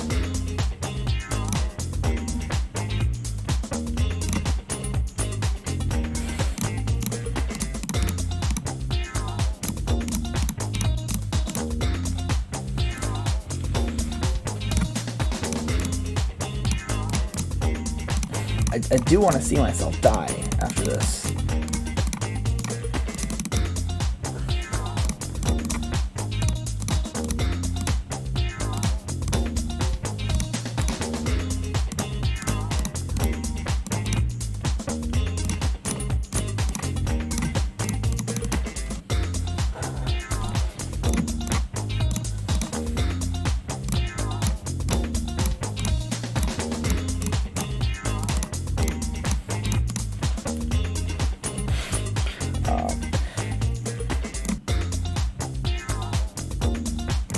There we go.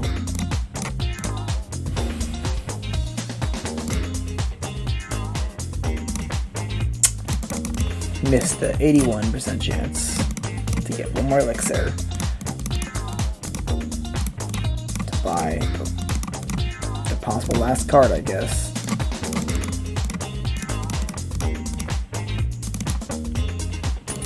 But this is it. Well, I guess I won't be getting any more cards if you want. That's what I said. Dex has a 78, it's too bloated.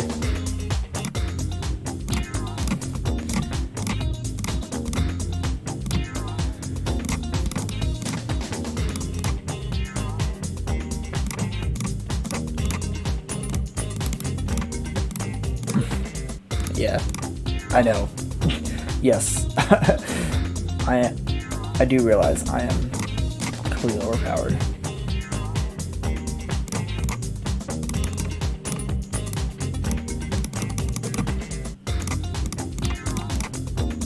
"11 cards to draw.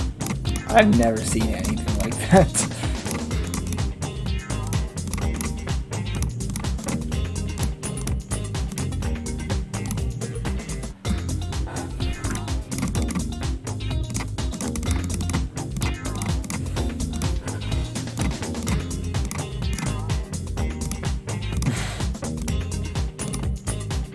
I shouldn't have let this stream go on so long.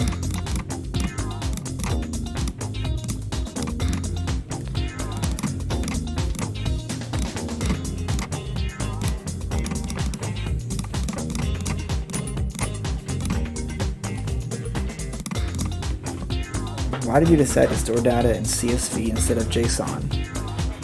I don't really know JSON, that's the problem. I'm not an expert coder by any means. I'm just, CSV just is simpler to me, at the very least. Like, at the very least, like, I know with, like, launch.json to try to get the code to, you know, even launch a browser in the first place, getting that to work was actually a gigantic struggle. So, and I think that's why I don't work with JSON.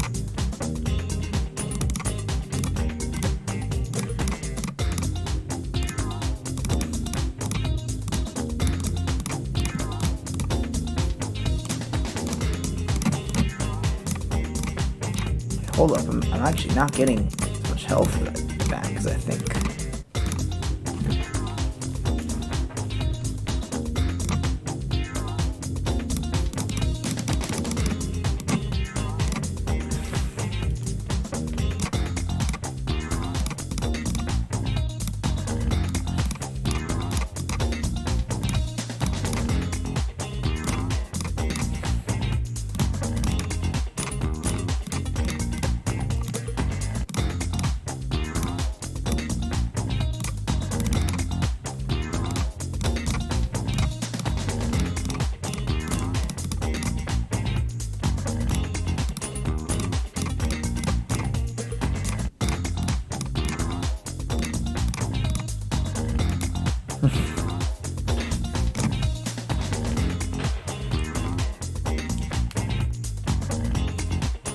I mean, right now I just directly work with JSON, or not JSON, CSV in the code.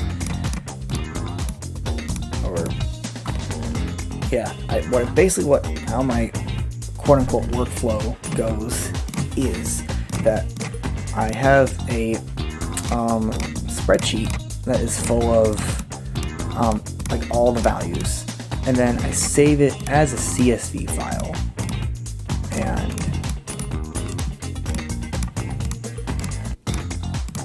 and then I just copy and paste the CSV, the text of the CSV into the code. That's literally what I do.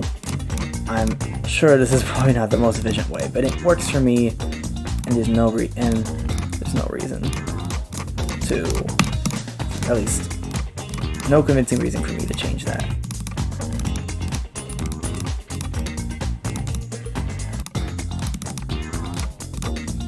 "100 turns, let's go."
I'm just seeing how much money I can store up. This is ridiculous.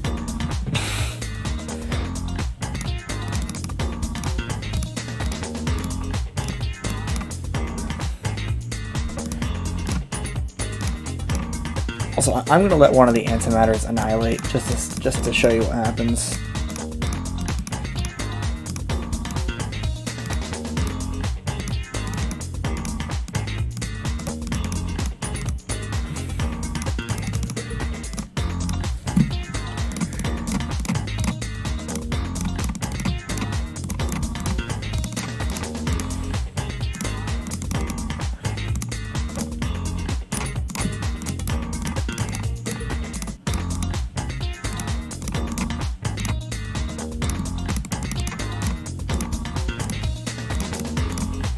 There's also another soft copy in this game that I haven't really mentioned yet, and this is if you kill more than a couple of villains in a turn, they'll start spawning in with more health than normal. You might have already noticed this, and this is because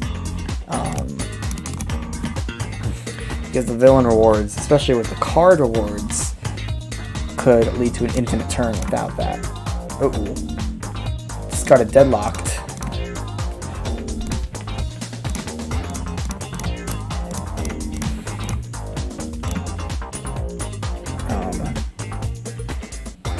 I'm currently just finished the last semester, finished one of the semesters of college, and that's why I suddenly have a little more time. But I will be working over the summer, so I'm not gonna have infinite time.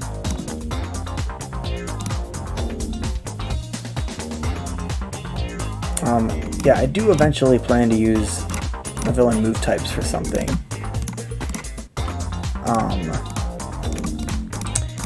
Like there's just like so many ideas I have brewing in my head, and a lot of the future ideas are stuff like this. Like, what if because the next update is going to actually introduce the equivalent of dark arts cards in the Harry Potter card game that directly inspired this game, and essentially how the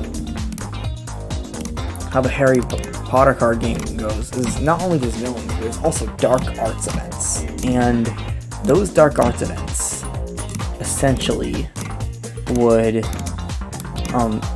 be something kind of like a villain move. And what if there's a dark arts event that was like, for every time a villain uses a X type move,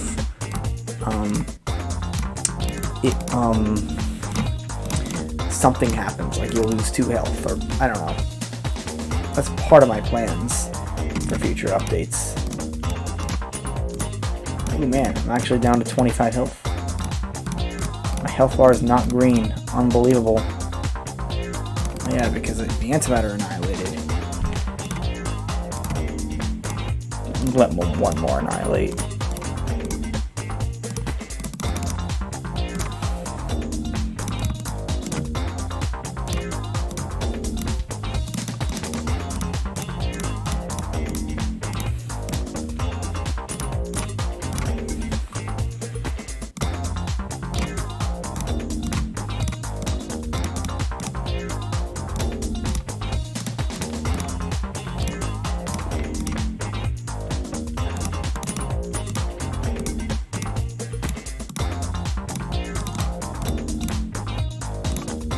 Shouldn't have killed it. It's fine. Zone 20. Let's go.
perfect squares on the antimatter.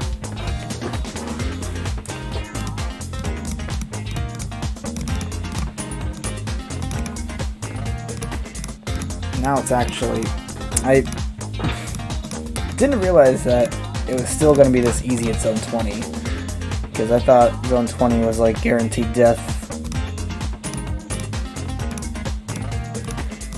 But apparently if you're this overpowered, you can just cruise by. I hope Zone 25 will at least kill me.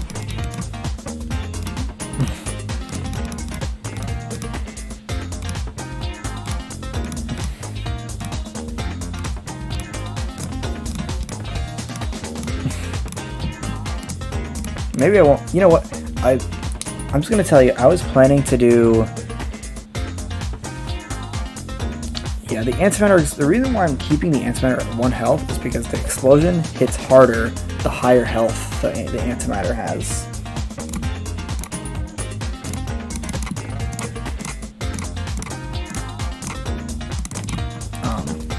And okay, yeah, I'm not gonna do the last game that I was planning to do on stream. And the reason for this is because the reason's obvious, but I'll tell you what this plan was while I'm kind of just going here. So essentially I was planning to just fill my deck with just Deadlocked, which is basically the best card of the game. Or actually, it wasn't going to be just Deadlocked, it was going to be Deadlock with a few Party Wizards and Geometrical Dominators. So I can maximize the amount of Deadlocks I get.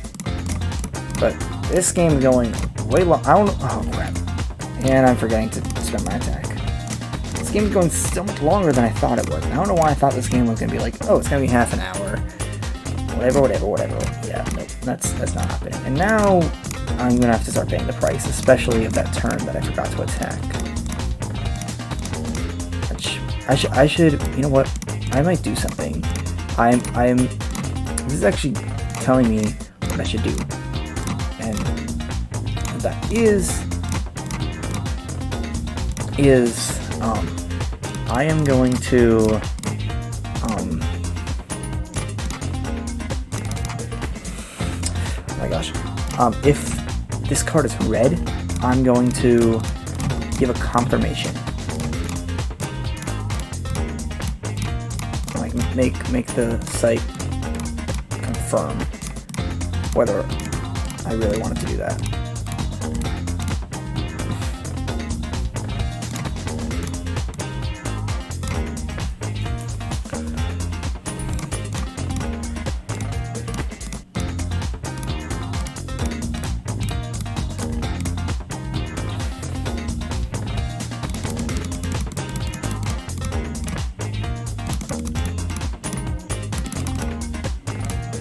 So level 5, this game's Ember. Now I'm actually not severely, but I'm starting to actually begin to get a little bit handicapped for once.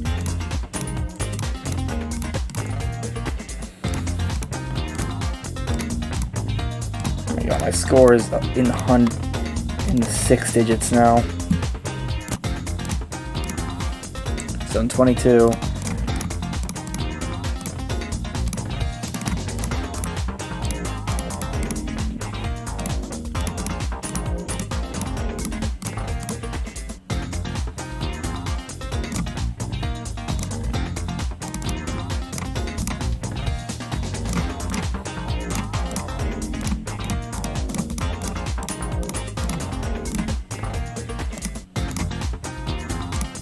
I hope I'm still entertaining you. I feel like this is getting boring, but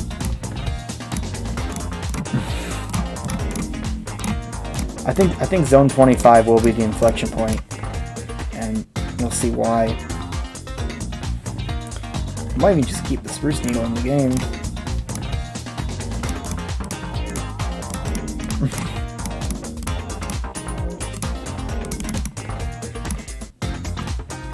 That's actually kind of an underwhelming turn. What the heck?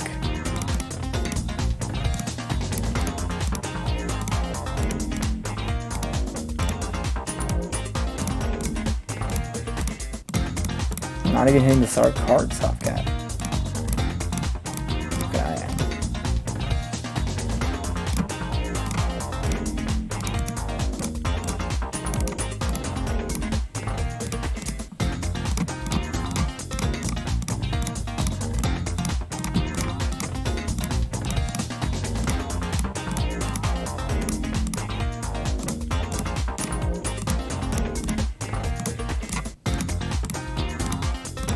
.42 attack. That's a new record. I guess it's actually 46 attack.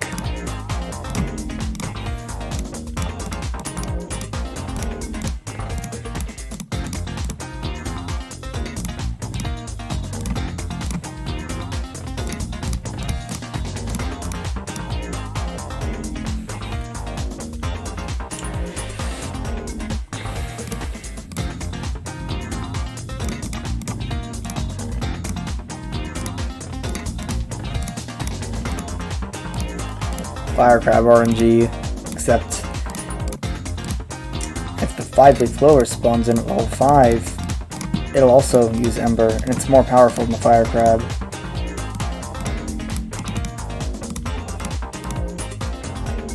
Wait, what's this? I am not finishing the turn anywhere near full health. Even though I have 555 money.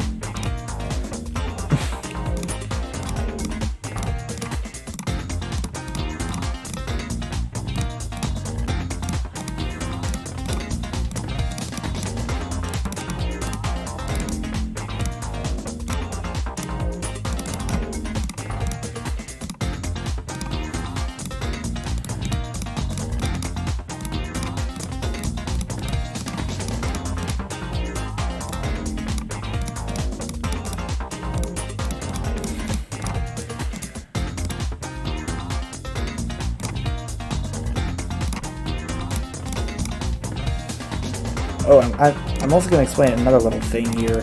If multiple evil flowers on the board, flower power actually hits harder. Yep, I know. I know eventually the game is going to turn into just a war of attrition. And this is why there's going to be a new lose condition in the next update.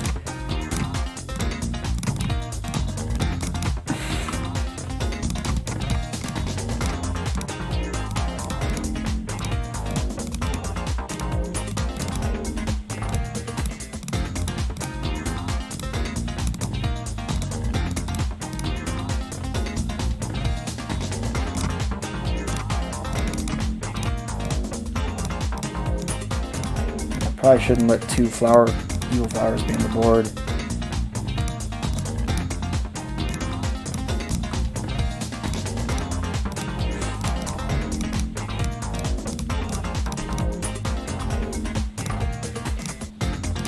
There's 3 evil flowers on the board. Actually, I want to kill the evil flower first. Zone 24. Oh my gosh, I'm actually being hit. No, evil flowers learn flower power at level 4. You're reading the code wrong. They learned something at level 10. Maybe I should just get rid of the Spruce Needle. Oh my gosh, I might actually lose a life.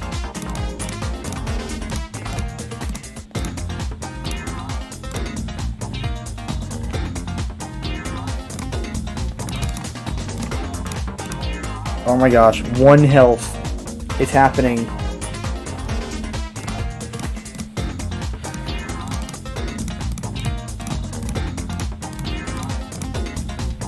It is happening.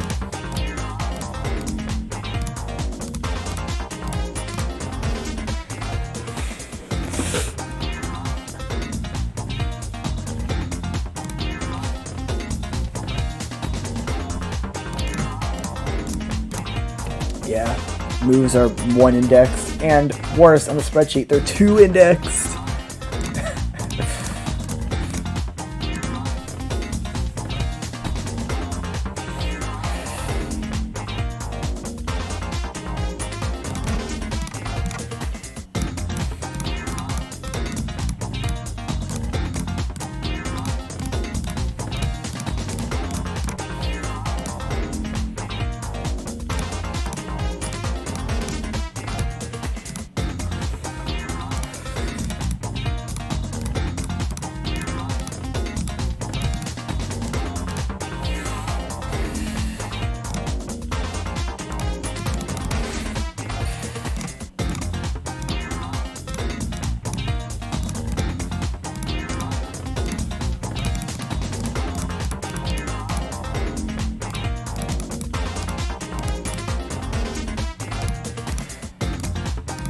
Oh, I'm surviving.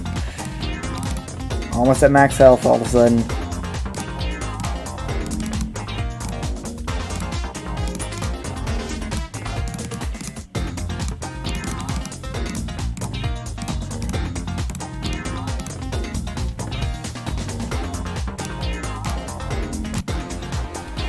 Here we go.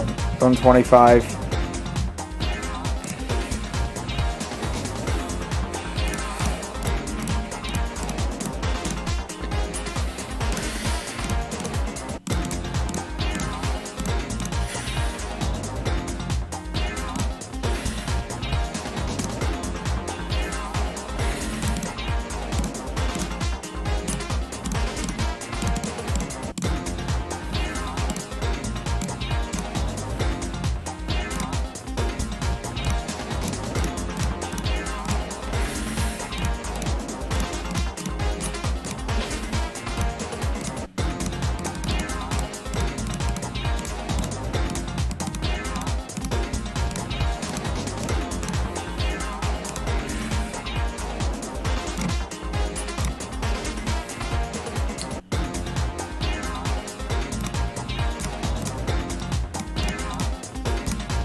Oh my god, that's my entire turn? Underwhelming. Far cry from my 46 attack turn.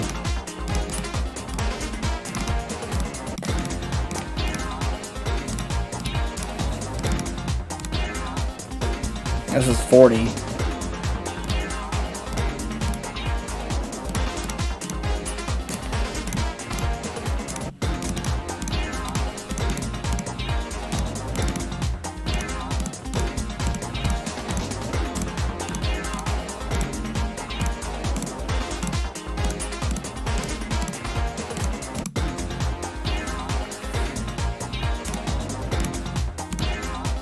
Oh man, big ember.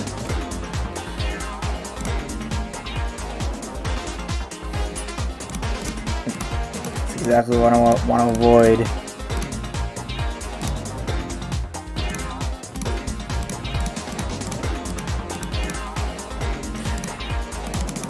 Now they're spawning in at level 5, which means I can't really avoid ember.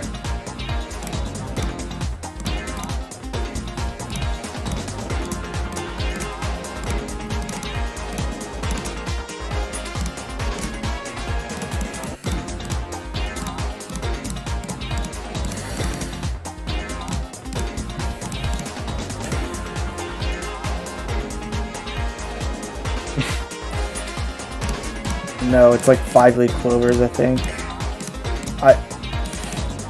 Seriously, I didn't really have a big plan for anything after zone 25. This is just all like frontier.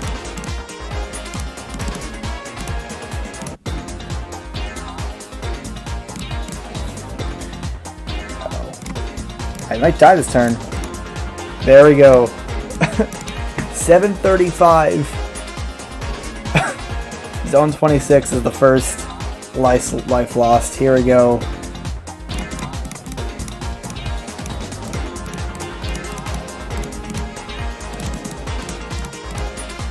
Insane turn for...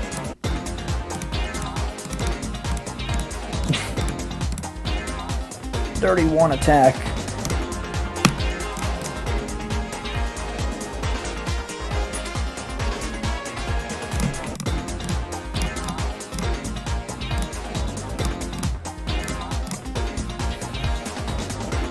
I want to kill the spruce needles before the antimatters.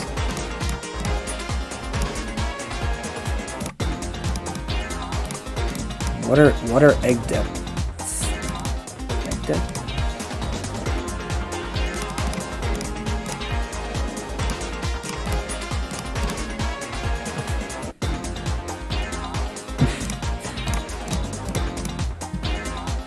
Yeah. Honestly, if you make it to zone 199, I think you can deal 1,000 health in a single turn. Yeah, there's gonna be... what's gonna actually happen is there's gonna be dark. It's gonna be spawning like 30 dark arts events, and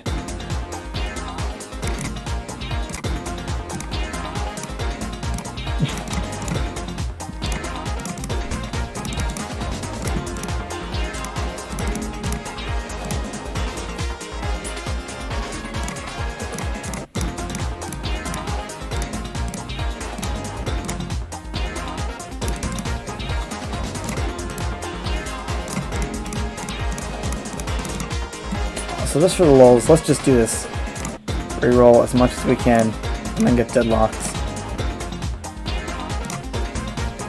Upstep.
I'm not sure about that.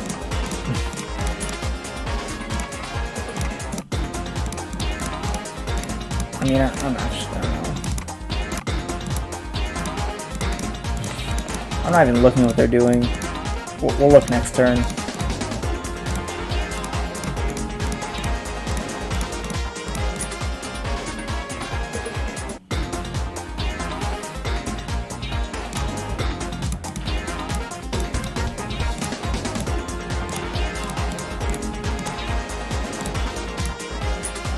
How am I back up to max? Yeah, look at this.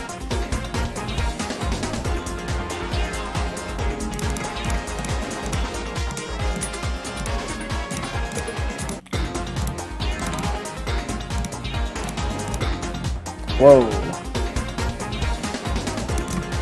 Yeah, I gotta kill these clovers. Suddenly my turns are fast again. What the heck?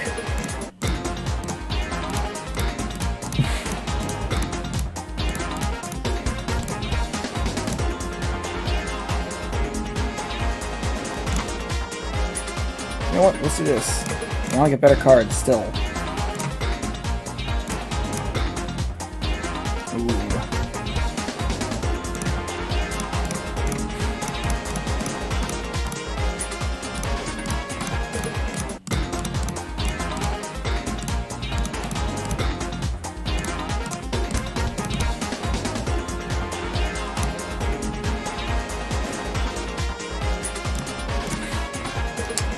Oh my gosh. Jeez. I'm from like 20 something health to 1 health. It's not easy anymore. Pretty much guaranteed to die next turn.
And now the fire crab is like not even a worry, or not like that much of a worry, because just pretty much everything is just super powerful now.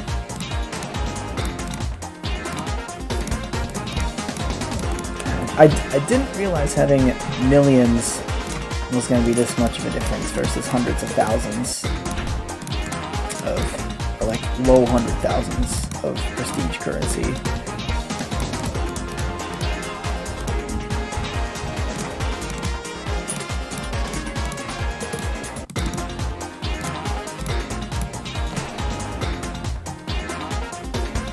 I hope you guys are liking the music, because it's actually getting to the good parts of the music.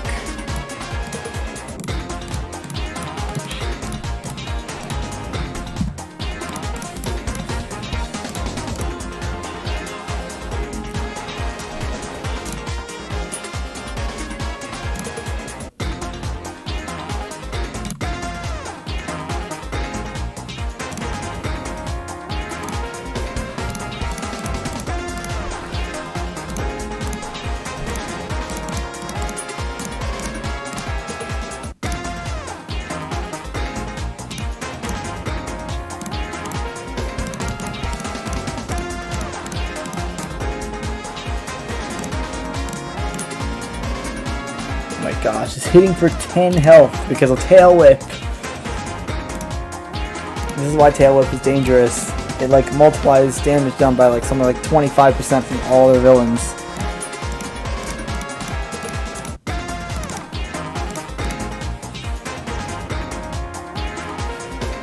I don't know what I want to kill first. Flower maybe? And I die from that much health. Like 24 health.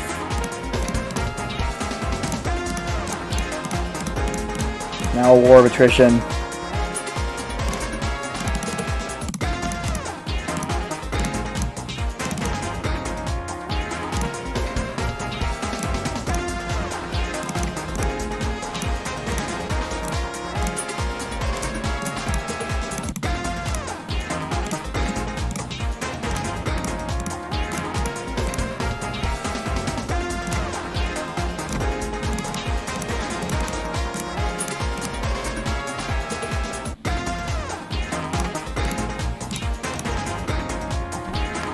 I don't know what I should do at this point. I'm dying a very, very slow death at this point.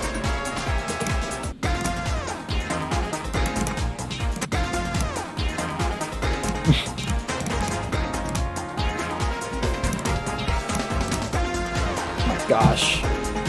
24 damage in a single turn. No, I think it's 26. Or even more. 28 actually.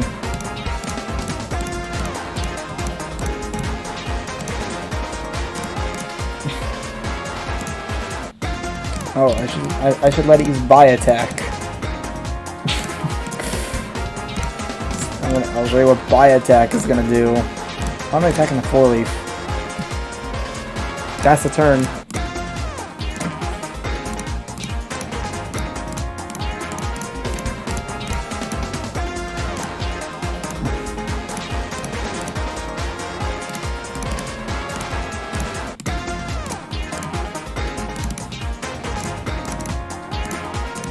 Die again.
1 health. Here we go. Okay, things are getting interesting. Really interesting now. I could almost kill myself with Hellcat.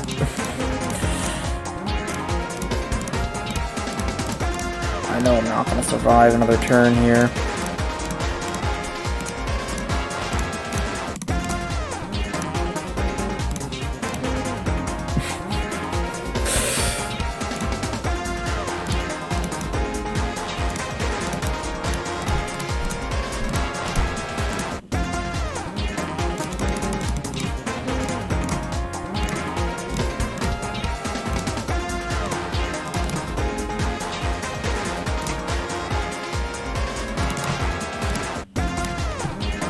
Lovely.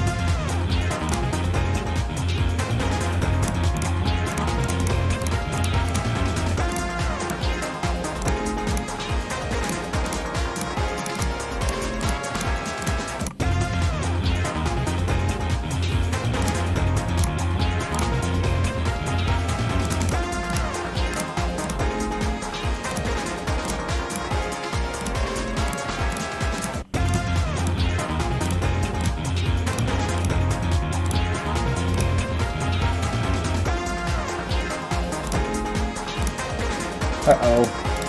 It's just a fire crab and antimatters. And here's by attack. it does both. It both damages you and discards cards from your hand. I'm just gonna let this fire crab get to as high of a level as possible, just because why not?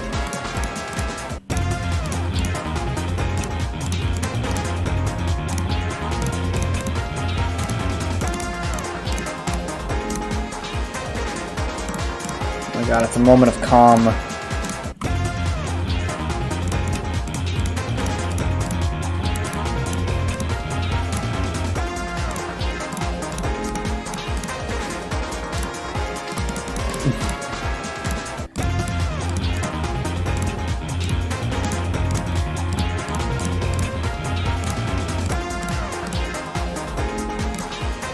Alright, damaging that one.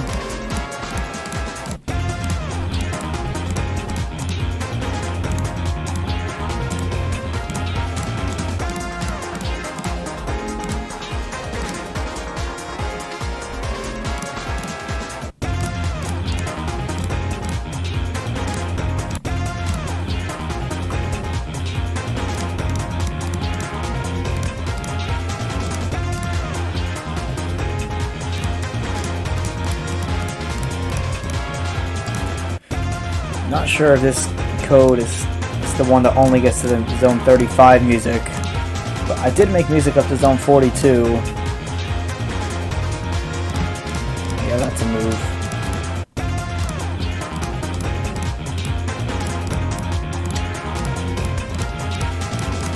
Remember, the antimatter is not guaranteed to use.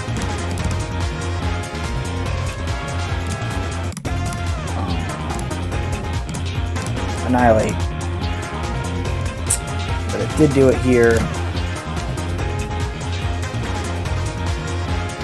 User select none.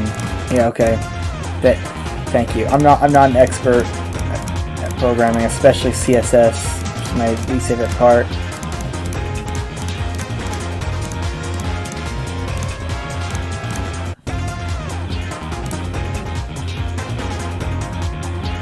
Yeah, exactly. That's what I was mentioning.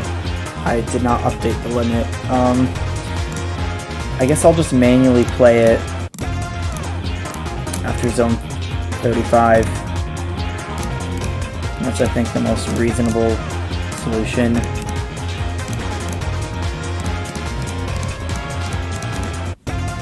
I don't know how I'm still hanging in here. I thought I would be long dead at this point. This tells me I need harsher zone scaling.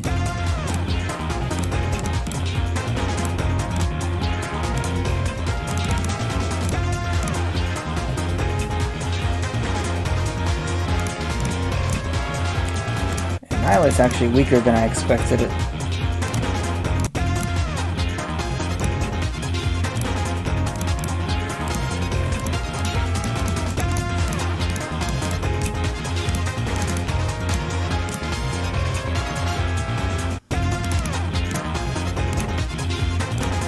Here we go. Now things are getting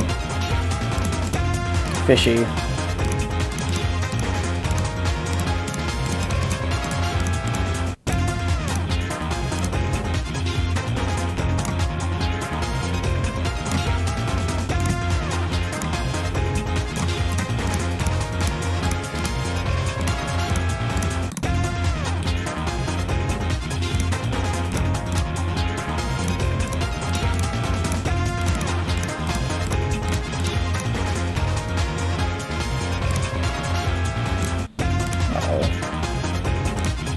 That was my turn.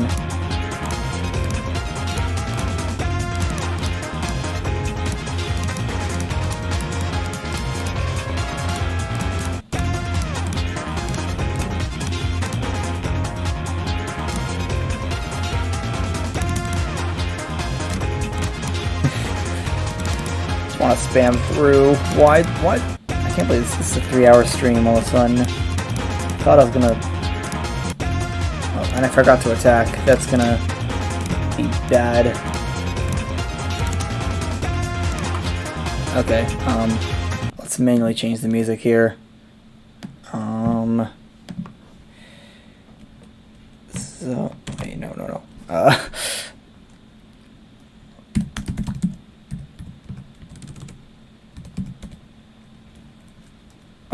Let's just do this then. You know what? We're gonna do it like this. This is dumb, but we're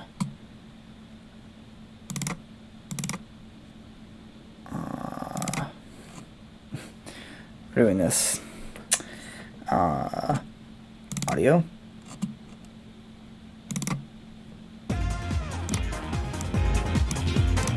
Here we go.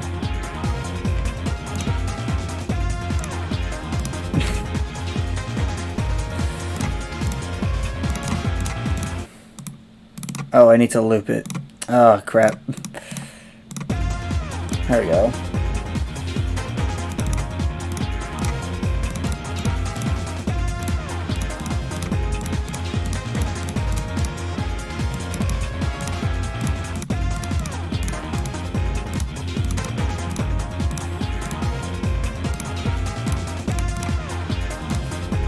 I keep just forgetting how tanky I am. 108 health.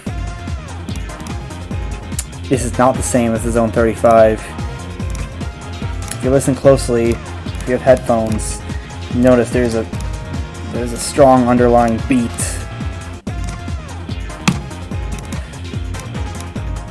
And there goes another life.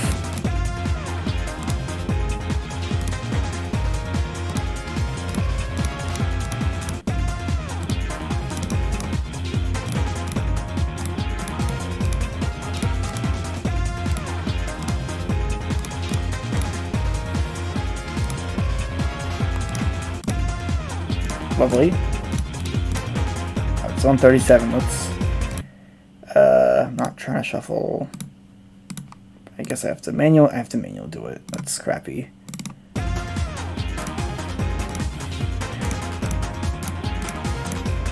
I think I'm gonna get all the way to zone 42. I did not expect this to be the case.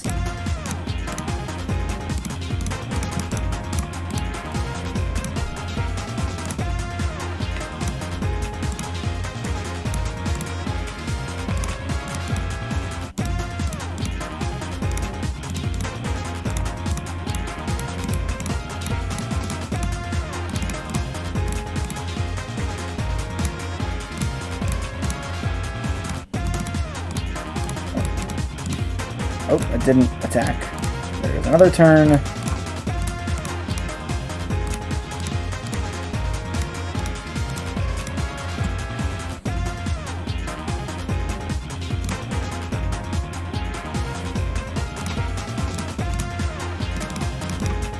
Zone 38.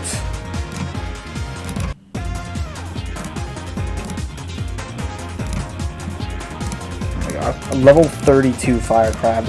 I'm just realizing how much I'm letting these villains level up.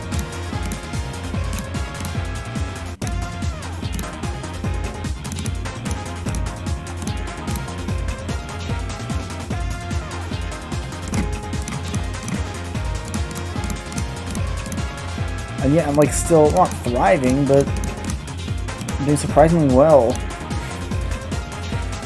Oh my gosh.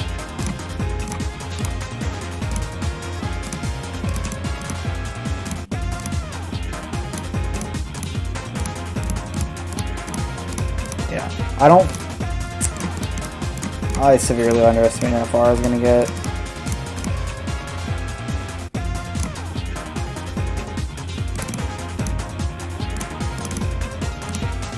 Probably gonna, I'm not gonna die here, but I will lose all my cards and then die in the immediate after turn.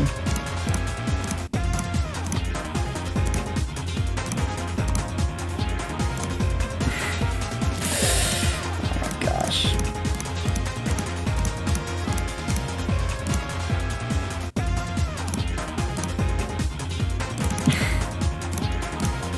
I'm gonna let one of these clovers.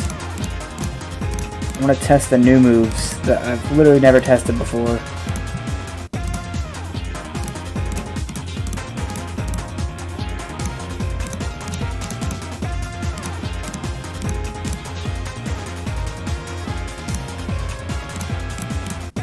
But I think it needs to get to like level 15 or something.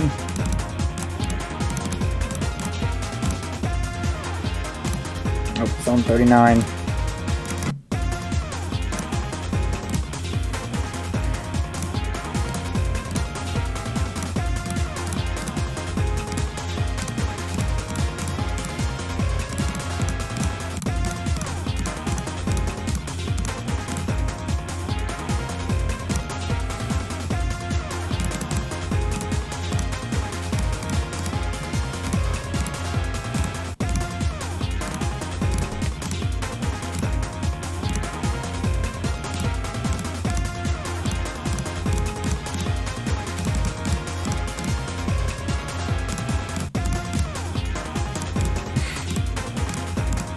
Zone 40. I'm not even.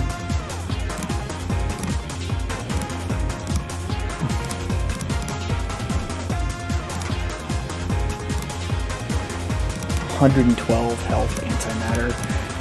I'm just gonna let it annihilate on me.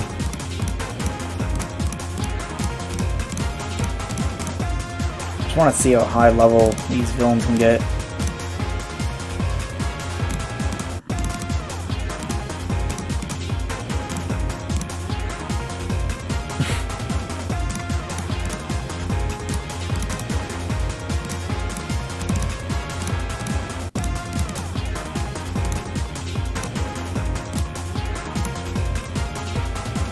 Yeah, it learns by attack. That's all it does.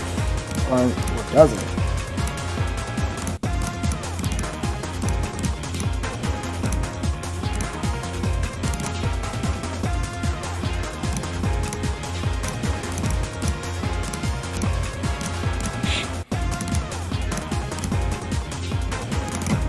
And I lost another life. And we're in zone 41.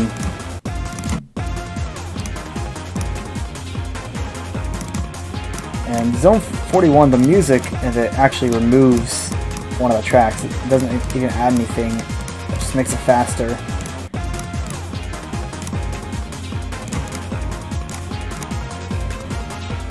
Oh my gosh.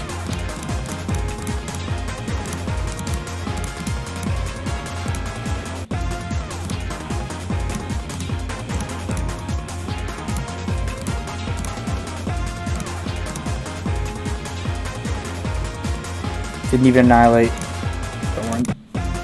This is the highest zone music I've made because I did not realize I was gonna actually get to zone 42. But yeah, this is as high as it goes.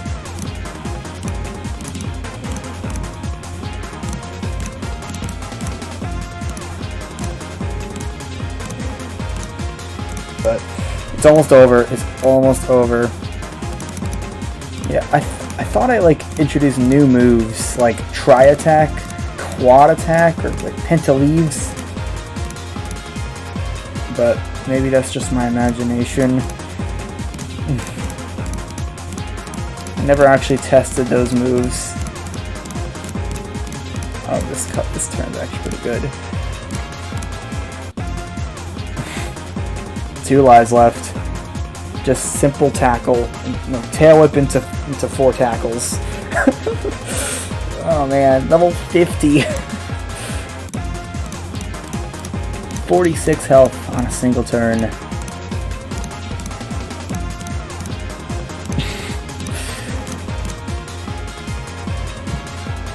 I'm actually surprised how weak that Annihilate was.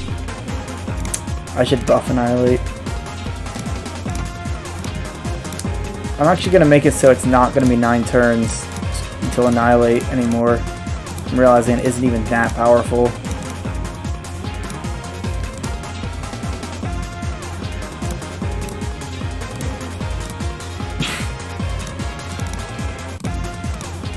Yeah, I don't have music for Zone 43, so... Well, got some more cards. My last good attack turn. I'm kind of just letting these villains level up as much as they can, just because.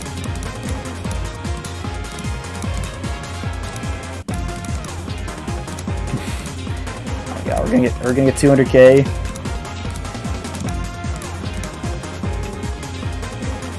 Gosh, it really just looks like tail whip into a bunch of tackles is the most dangerous thing. Or just a 20 health tackle from a level 55 fire crab. No biggie. I don't think I've ever seen a villain more than like level 20. This is my last life. Oh my gosh. Didn't sign it to villain. I think they're meant to be at like level 20 for the clovers, but I'm realizing that's kind of useless. Oh, use Annihilate. This could be it. Nope. It's not it yet. Let's actually try to kill the fire crab. Let's see. 13 cards. Let's go. Level 57 fire crab. Zone 45. This is probably the final zone.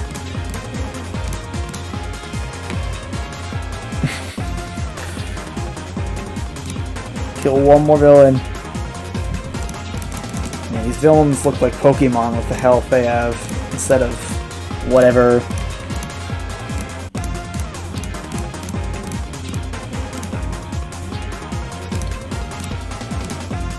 Goodbye. Nope. Nope. Nope. We're not dead yet. We're not dead yet. Oh my gosh. Game over. The score of 202,074. This is the prestige currency gain. It's not even that high, actually. It's a few hundreds of thousands, 88 deck size, 5,000 attack, about 2,000 elixir and money, 222 villains KO'd. I am planning on adding bosses. This would literally get to, this would be, oh my gosh, something like 20 mini bosses, 2 half bosses, and 2 full bosses. But that's for a future update. Oh my gosh, thank you so much if you watched this entire stream. I know this might have been a little boring. I know it's been my longest stream by far. I didn't realize that last game was going to be 2 hours. I thought it was going to be like 30 minutes. And just by flying through. Hope you enjoyed this special video for 2,500 subscribers. I guess this is, my compensation for not having a, 17, 18, 1900, 21, 22, 23, 2400 special. Just having a ginormous 2,500 special. We were a quarter away to 10,000. I'm going to keep making videos. I'll have more time this summer. And hope you enjoyed. Peace out.